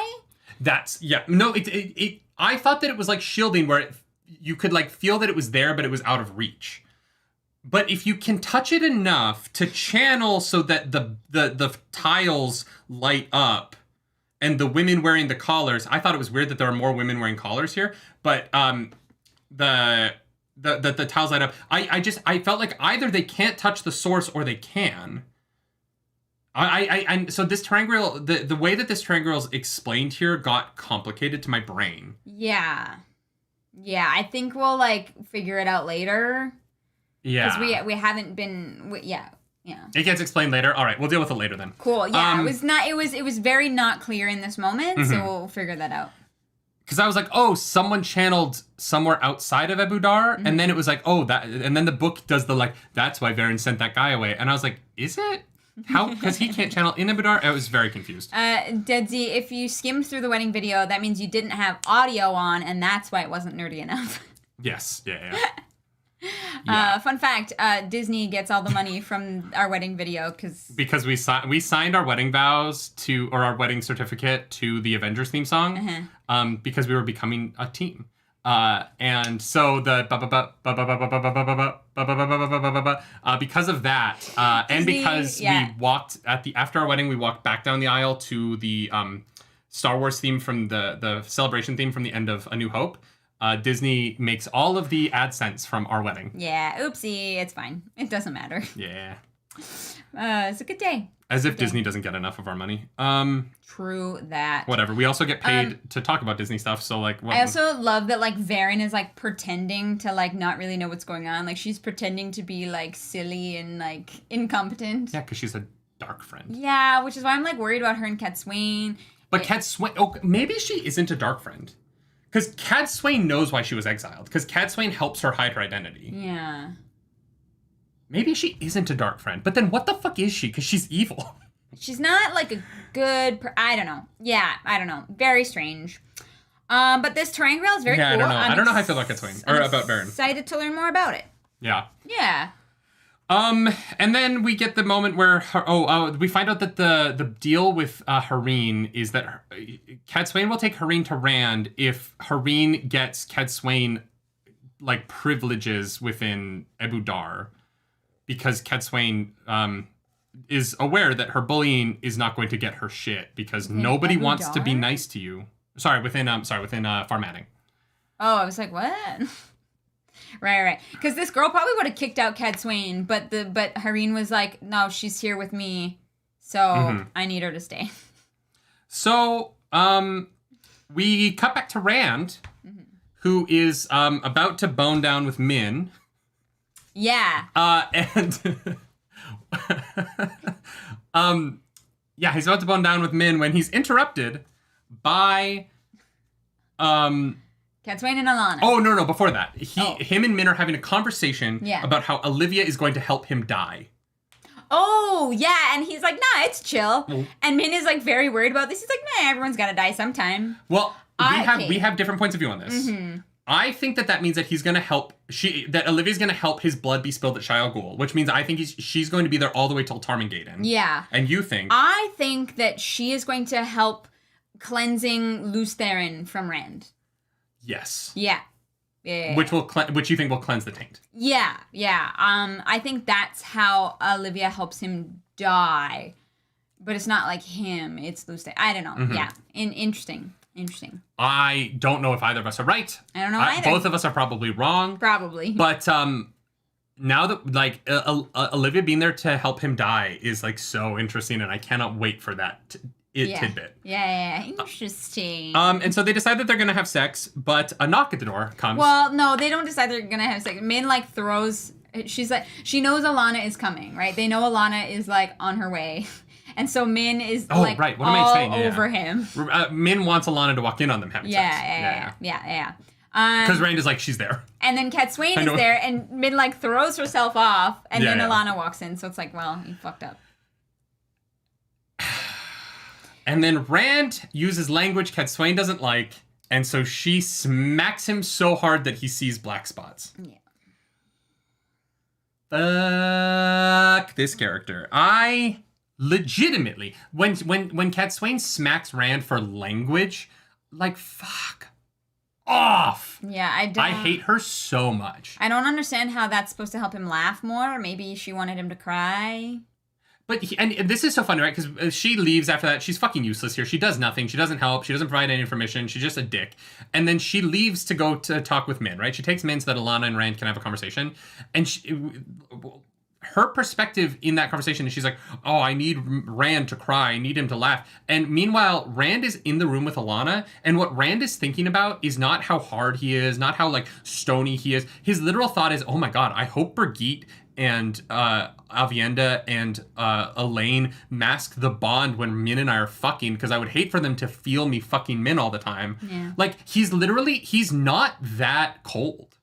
No, he's not. And so Swain is literally being a nightmare of a person because she has not spoken to Rand enough to know what he needs. They've had like 3 conversations. Yeah. She hasn't spent enough time with him to know that he's a person. Like, he's got emotions. She just doesn't know him. And so she has made this massive assumption about him that is causing her to behave like a nightmare and physically striking him for language, which, like, fuck off. You are not his mom. And even if you are, that's still inappropriate. But, like, it's so wildly inappropriate the way that she behaves. It's not fun to read. It doesn't seem to have any point. Yeah. And, like, I cannot stand Swain at all. Yeah. No, I was like, there was a big yikes for me. And then her being like, oh, I just need him to be more emotional. And I'm like, well, then stop hitting him and talk to the guy. Have a fucking conversation.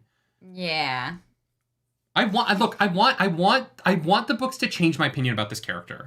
But they aren't. Like, they're not doing anything with her that I give a shit about. And everything that she does do is just, like, fucking miserable to read. And it makes her seem stupid because her actions do not seem to be furthering her goals in any way. Yeah, I don't really understand, like, why she thought that would, like, help. So I genuinely don't know. The only thing that is keeping Rand working with her is Min's prophecy. It isn't her actions at all. No, and so as otherwise Rand would be like, fuck off. So like, Robert Jordan has written in this, like, we have to put up with this because Min says so. And I'm like, well, then, but, like, why not make the character smart? Why not make her active in what she wants instead of just making it that if Min wasn't there, Rand would have told this woman to fuck off and never spoken to her again. Yeah. And, like, so it's I guess we have to put up with the bullshit because of prophecy, but, like, I am done with Swain. Yeah, I'm definitely looking forward to, hopefully later in this book, when she does something. Rantel Moore, thank you for that super chat. Yeah, her ego is definitely unchecked. Yeah, thank you for that super chat. But yeah, the more interesting part of this chapter is the Alana stuff.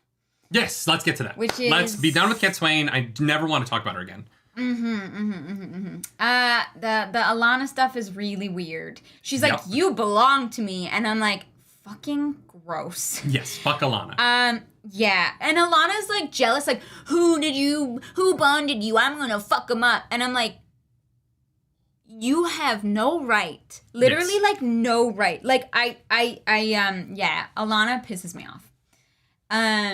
Yeah. She gives me all the ick. And she doesn't even really care that what she did is wrong. She's like, yeah, whatever. The way it happened doesn't matter, but it doesn't matter because now you're my warder, and that means something. Well, and the problem is that she's done this thing that everyone agrees is wrong, and there have been no consequences for it. Oh, yeah, everybody's like, wow, that's a really horrible, fucked up thing to do, but we're just going to overlook it for now because you can feel where Rand is. Well, and Min, and again, Robert Jordan uses, well, Min's prophecy says that you can trust her, so we have to put up with this. And I feel like Robert Jordan, in my opinion, should have written this better instead of using... I think that using Min's prophecies as a crutch to keep these characters around the story rather than consequences and growth and like character development to keep them around. I think it is a form of lazy writing where he's not justifying these characters through their actions. He's justifying their existence, continued existence in the story through just, well, this other character whose magic power says they have to be there for it. Yeah. And I find it to be disappointing, particularly because he wrote in that bonding someone against their will is essentially rape. Yes. And then he's allowed this character to have zero consequences for her actions other than not being near him, which is like, yeah. I don't give a fuck what you want. Yeah, right? Like, I have no sympathy for that. Like, you suck. Yeah. I don't know. Yeah. Yeah. I really hope that there are consequences for her. That she doesn't just get away with this, but it's unfortunate. But it kind of seems like he's more willing to work with her now, which I find just very strange. The thing is, he knows that Alana won't betray him, so he can, like, have a certain degree of, like, trust with her in that way, especially because she can't compel him, which is good. But also, like, I don't know how much I would be willing to trust a person that is in my confidences, but also, like, violated me. So, I don't know. Look Waffle says, I agree. I think he didn't know how to achieve what he wanted, so he just skipped it. I agree with that. It kind of feels like he just kind of leapfrogged working. And unfortunately, I think that he's done that with a number of things in these books. Like, I don't know that Robert Jordan had the emotional wherewithal in his writing to deal with some of the topics that he brings up in a way that I think really treats them with the care that they should have been. And I think that that's where some of our complaints in the last few weeks have been, is that he is very willing to bring up really tough subjects, but he doesn't do a lot with them. He just kind of explains them. Yeah. And he goes into great deal explaining slavery and explaining rape and kind of just saying, like, these things exist. And by not taking a perspective on them and by not having them have consequences or affect characters in big ways within the storyline, I think that he misses on those bigger topics. And when he's writing about the fantasy stuff, when he's writing about, like, Rand and Farmading and the fighting and the big battles that I think that we've complemented so well, I think he's an incredible writer. Yeah. Here, I think that he sometimes doesn't have enough of an outline for how he wants to deal with the emotional consequences of the things that he writes. Yeah. And it is where these books are the weakest, in my opinion, consistently across the entire series. Other than book 2, actually, I think that the way he handles Egwene's storyline with the Seanchan in book 2 is really strong. And so I'm kind of surprised that, considering the strength of that sequence, it feels like he doesn't have the same emotional depth in the way he writes other things like that. Yeah. There are definitely moments that I think are lacking, and Perrin and Fael is one of them, for sure. And it's tough, right? Someone's not going to be good at everything. Like, Robert Jordan has his strengths, and they are remarkable, but there are definitely some pitfalls for sure. Alana sucks. I don't care. I want Min to beat the shit out of her. But like, I just, the whole like you are mine thing was weird. And I don't know how Rand is going to like use this, because he is trying to use all things at his disposal to his advantage. Yeah. So I think Alana will have a part to play and, you know, hopefully redeem herself somehow and realize realize how fucked up it is what she did, because right now it just seems like everyone's letting her get away with it, so she's like, oh, it's fine, it doesn't matter. And in this section she's doubling down on it. She's like, you belong to me. It is inappropriate that you bonded someone else because I bonded you against your permission. Like she's leaning hard. She hasn't learned her lesson at all. Yeah. Right? And so like I think that this scene would have been different if she had come into it with some level of emotional growth. Yeah. But she hasn't, right? And that makes it kind of, reading it, I was like, oh, this is the most boring version of this. It is her showing up and she has had in having time to reflect on her actions, she hasn't reflected on them in any way. No, she doubled down, which and I'm hoping. And she tries to hit him, and he stops her. He grabs her hand and he stops her from hitting him. I'm hoping that it changes, but that whole scene was like, oh God, Rand, I'm so sorry. Yeah, I am so sorry. Philip says, I think he does great with PTSD and things that relate to his war experience. 1,000%. Yeah, I think that some of those things aren't as present in the last couple of books. And as he's gotten further into getting away from what the first 6 books really were structured around, I feel like we've seen some of the stuff he's not as good at writing. Yeah. And so, when we get to like Matt and his like scheming to get out of Ebou Dar, that stuff works really well because I think he writes Matt really well. Yeah. And I think that what's sometimes a struggle with these books is the point of view characters have very different levels of I don't want to say quality, but the things that he's good at writing, he's really good at writing. Yeah. I would say like the best at. Like I think he's written some of I still think Shadow Rising might be like the top S tier fantasy books, right? But when he's writing stuff that I personally don't think he like writes very well, it can be a slog to get through. It's that weird that word, our favorite. Yeah, for sure. And so it's just inconsistent because it really is the high highs and the low lows of the Wheel of Time, but there are both. Yeah, for sure. Yeah, I think that the bonding might is not going to be in the show.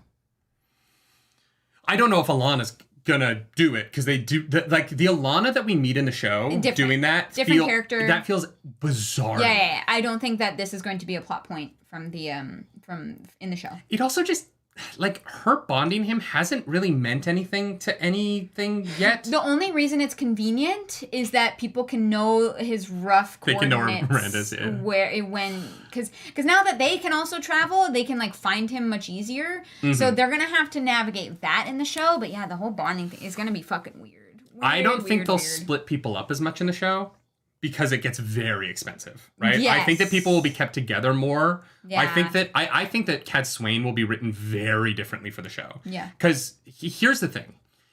They have to. If you put Cad Swain in the show the way that she's written in the books, they will get torn apart. Yeah. They will get torn apart for writing, and it's in the books, right? But they will get torn apart for writing her as the most cliched version of the like abusive grandmother stereotype, and the show will be mocked for it because it's 2022 and we just don't write women so stereotypically anymore. Yeah. But Cad Swain is a stereotype. She's not a real character. She doesn't have depth. She's just a mean bully all the time. And she might have depth later. Yeah, at this point, yeah. I'm very open to seeing another side of this character, but we have not seen it yet. Yeah. And so I think that people who have read the entire series are like, no, you guys just get to the part where Cad Swain gets good. And I'm open to it. I'm not going to stop reading. I love these books, but like right now, Cad Swain is a stereotype, and they can't introduce her as this stereotype in the show because it will turn people off. Yeah, for sure. Especially if she's smacking people and they have to write her differently. Yeah. In order to make her feel like a real person. Yeah. Because she kind of doesn't right now. Yeah. No, I get that. She does feel almost like a caricature. And, Philip says the problem is I don't know what the purpose of having Alana in the show is if she doesn't bond him. The problem is I don't know because I haven't read the rest of the book. So I don't know. We'll have to see. Yeah, it's weird. It's gonna be weird, and we'll figure it out. Yeah. Yeah, I am excited to see how this book ends and where these threads keep going. But yeah, man, it's weird. It's weird to read. Anyways, MJ Bull brings up that Alana bonding him was convenient for when Aleda's delegation kidnapped him. Kind of, but also if you can't track an army. Yeah, like if you can't track the 90 horses of those Aes Sedai and their warders, if you can't follow them, you can't track worth shit. Yeah, like they may not be split up in the same way. They take the road to Tarvalon. Then and that's how Perrin is able to. I don't know. Knowing that he was kidnapped. I don't know how they're. That's actually figure that out. I hadn't thought about that. Yeah, maybe I don't know. But also, do they stuff Rand in a box? I don't know. Maybe it'll be like a Brigitte situation where Alana bonds Rand to save his life or something, and so they won't. Oh, to soften it. Yeah. Or maybe they'll make it consensual. Maybe after Moraine dies, Alana will approach Rand about it, and they'll take out the consent problem, but they'll keep the bonding there. Maybe, yeah. Right? Yeah. Yeah, we'll find out. I don't know. We'll find out. But I do agree. I don't think it'll be in the show. Not in this way. Yeah. We cut over to Varan for a really interesting final piece because this got weird for me.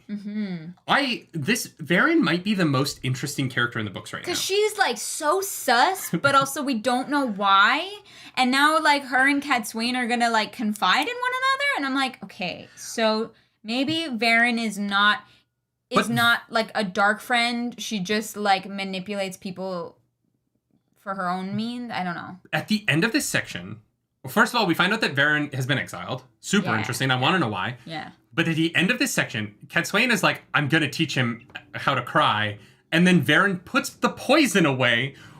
Was Varan about to kill Swain? And why didn't she go through with it? Varan, you would have been my hero. I would have loved you forever. I don't know if it's poison. What else would it be? It might be like some kind of like truth serum. I don't know. No, she's like... I don't know what it was. She puts away these poison, and she should have gone through with it. I don't think it was poison. I think it was poison. If Swain had dropped dead, there would have been... No. It cannot have been poison. There's no way. What else would it be? Fork root? What, she's going to take away Swain's ability to channel for what? So that she can compel her. To do what? Like, she's compelled all the other Aes Sedai who swore fealty to Rand. But the problem with Fork root is that you're still aware. So, like, okay, so maybe... No, because she can't compel her. Why? Because she can't use the one power. They're in Farmatting. Oh, right. No, I legitimately think Varan was about to murder Swain, and then Swain said the right thing, and so Varan was like... Because Varan says that she's happy that she's sure of Swain now. But I don't know what that means. And I think that Varan was about to kill Swain. No, I don't think it's poison. I'm saying... what else would it be? Something to knock her out, or like a Veritaserum kind of deal. What purpose, though? I don't know, but I don't think it was poison. That doesn't make sense to me. I think it's poison. All right, bet. Don't know what we're betting. We usually don't, but that's more fun that way. I don't think it was poison. Nerdy says Varan must be Black Aja because she spares Swain. Oh my god. Jason Farley, I don't know what you super chatted, but it got deleted. So thank you for the super chat. Thanks for the super chat. Guys, I do not know how many times I have to say this. Do not confirm or deny stuff that we don't know yet. Mm-hmm. Please. Yeah. That is spoiling. And if it's something that we missed, again, like I said, give us the joy that you have had in finding those things out on rereads. Please. I'm begging you guys. Our mods are trying to just fucking...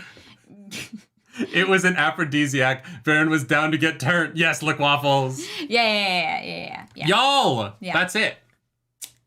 That's the end of the book. Yeah, that's it. No, it's not.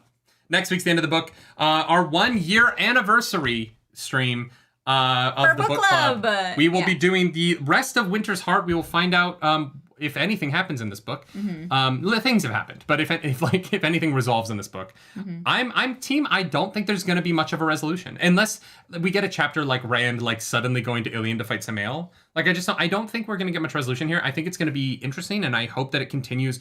I hope that it is more like this last section of reading than I think the first 2 sections of reading hit me of this book. Yeah. This was great. I really enjoyed a lot of it. I think Matt is just such a great perspective character. And I'm legitimately interested in a lot of what is going on right now, which is fun. Yeah. Oh, yeah. I was definitely convinced that we were going to get some resolutions at the end of this book. And now because of all the things going on, I don't know if that's true or what those resolutions might be. Yeah. Because I was convinced that we were going to resolve the parent stuff in this book. I don't know if we are. I think we might stay in formatting for a bit or the Matt stuff. Yeah. But yeah, I don't even know if the parent stuff is going to come back. So it is all very strange. I have a feeling Matt might escape Ebou Dar by the end of the book. Yeah. But he won't. But like his story with the Seanchan can't be over yet because here's the thing. I don't think Matt marries Tuon this book. No, God. So I just don't like he might escape Ebou Dar, but I don't think his storyline on the coast is done. Yeah. Right? Yeah. No, I agree with that. I feel like they're gonna like escape and they like Tuon like discovers them because she's stalking Matt and they have to take Tuon with them. So that she doesn't, like, raise the alarm. It would be great if the reveal is that Tuon hates the Seanchan and she, like, is like, oh, you're escaping? Please take me with you. Yeah, maybe. Which actually could be the storyline, because it could even be a fake. Like, maybe she, like, doesn't mean it, but she just wants to learn about Randland to try and conquer it better. And in doing so, she finds out that the Seanchan are the worst, and so she changes her mind, and that's what causes her and Matt to fall in love. Yeah. Even though she does not have those tiggle bitties. Do we want to read the first sentence of the next... Are we going to start doing that on the regular, or was that just a last week thing? I can pull up chapter 26. I don't know. It may not give us any information, but it might be fun. All right, y'all. This is going to be the first chunk of chapter 26, Expectation. Walking across the brown-grassed village green of Emmons Field with Egwene. Elaine... Oh, they're in Tel'aran'rhiod. Oh, okay. I was like, Egwene and Elaine are in Emmons Field? What the fuck is happening? Yeah. Walking across the brown grass village green of Emmons Field with Egwene, Elaine felt saddened by the changes. By the changes? She's never been to Emmons Field before. Maybe she's... I don't know. What? Egwene seemed stunned by them. Oh my god, I can't read. This is why I don't read on video.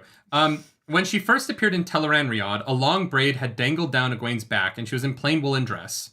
Good Two Rivers wool. Of all things, with stout shoes we get another peeking outfit. out beneath her skirts as she walked. God damn it. Clothes. Elaine supposed it was the sort of clothing she had worn when she lived in the Two Rivers. Now her dark hair hung about her shoulders, secured by a small cap of fine lace, with her garments were as fine as Elaine's. Of course. A rich blue embroidered... Oh, we're reading the whole thing. It's just outfits. We don't care about the outfits. With silver on the bodice and a high neck, as well as along the hem of her skirt and her cuffs. Okay, we get it. Silver-worked velvet slippers replaced the thick leather shoes.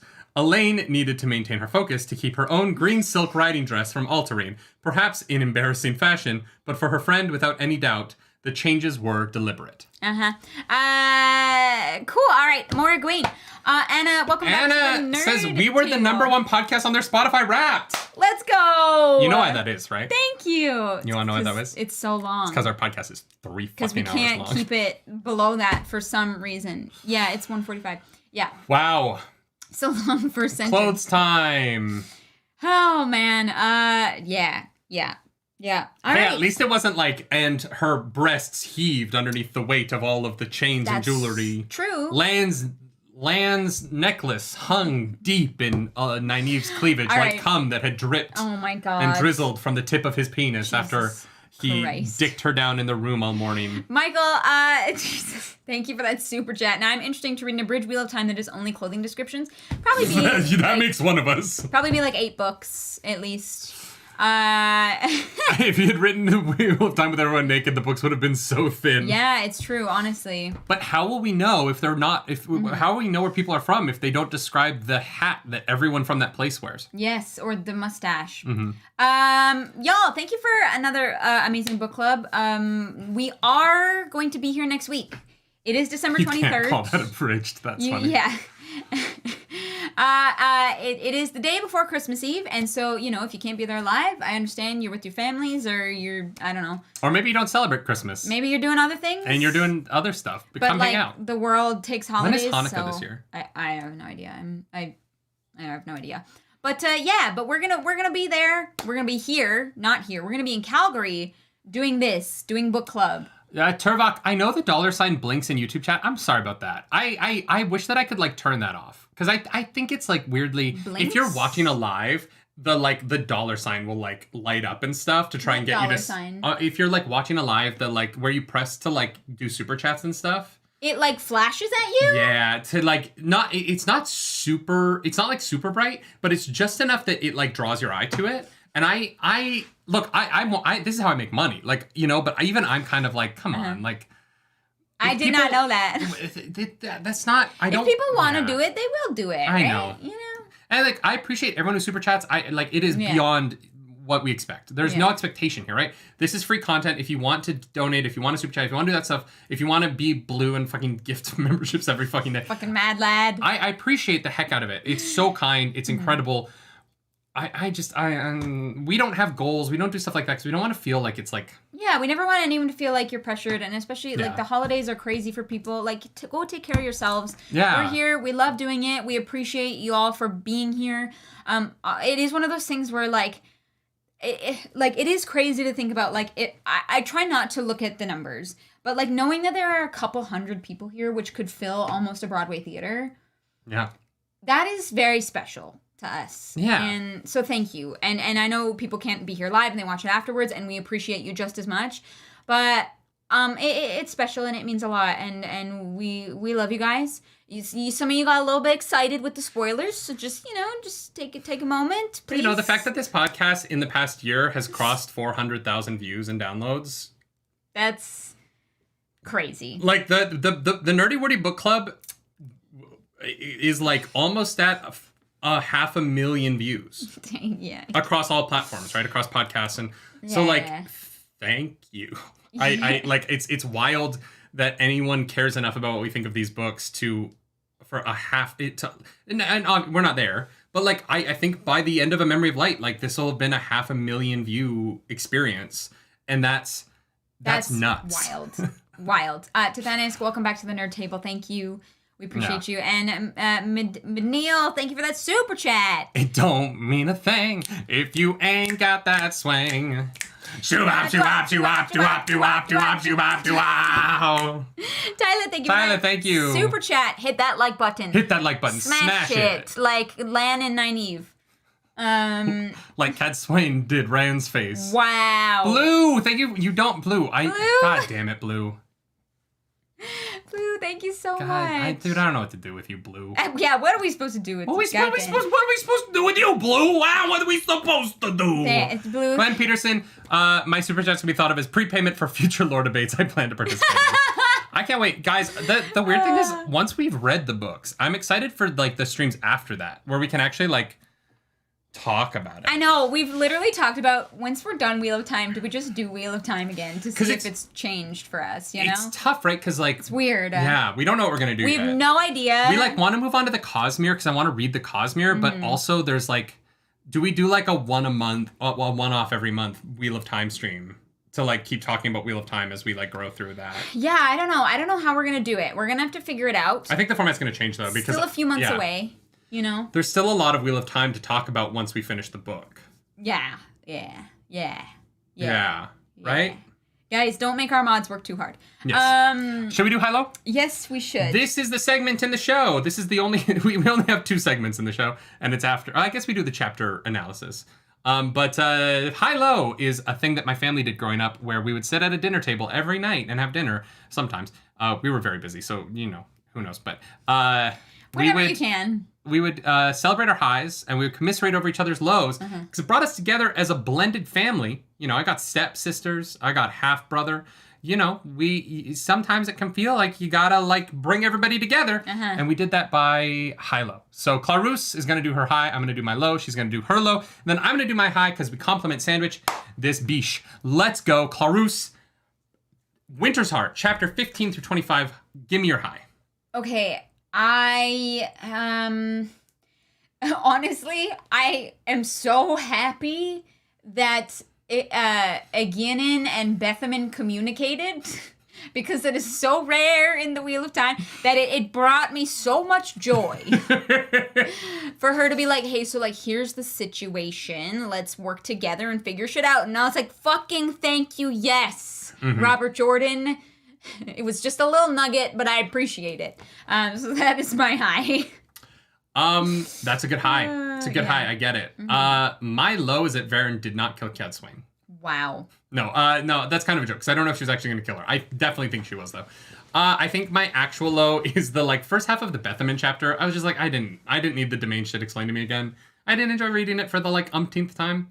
But the second half of that chapter, it gets good. So yeah. My low is definitely the whole Matt Teslin thing is really fucked up, especially because all the characters around are like, oh yeah, this is kind of starting to be fucked up. Oh well, and I'm like. Oh, my low is also Swain smacking Rand. Yeah, I figured. I figured that. My high is that's hard because this section, honestly, lots of highs. Some good stuff in here, right? Like, there's a lot of good stuff in here. Like honorary mention high, Min wanting Alana to walk in on them, like that's so funny and petty of Min, and I love her for it. I love her for it. But I think that my actual high this week is the moment Rawhide tries to draw his sword. And Rand just goes, no, and then right in the throat. That was pretty great. Because it says so much about how far Rand has come, how comfortable he is in hand-to-hand combat, and what the weaknesses of the Asha'man are. And the Mihail's teachings are. And it just speaks to Rand's like intelligence and preparation in taking the Asha'man to formatting for this fight.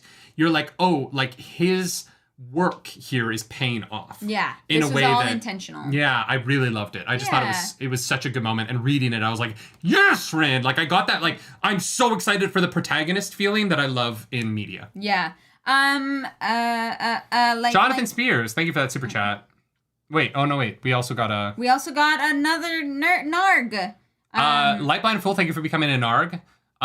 We'll read Light Blind Fools in a second because it's part of Smut Corner. Oh, gotcha. Jonathan Spears, shared pain is lessened, shared joy increased. Thus we do refute entropy. Spider and Gene Robinson.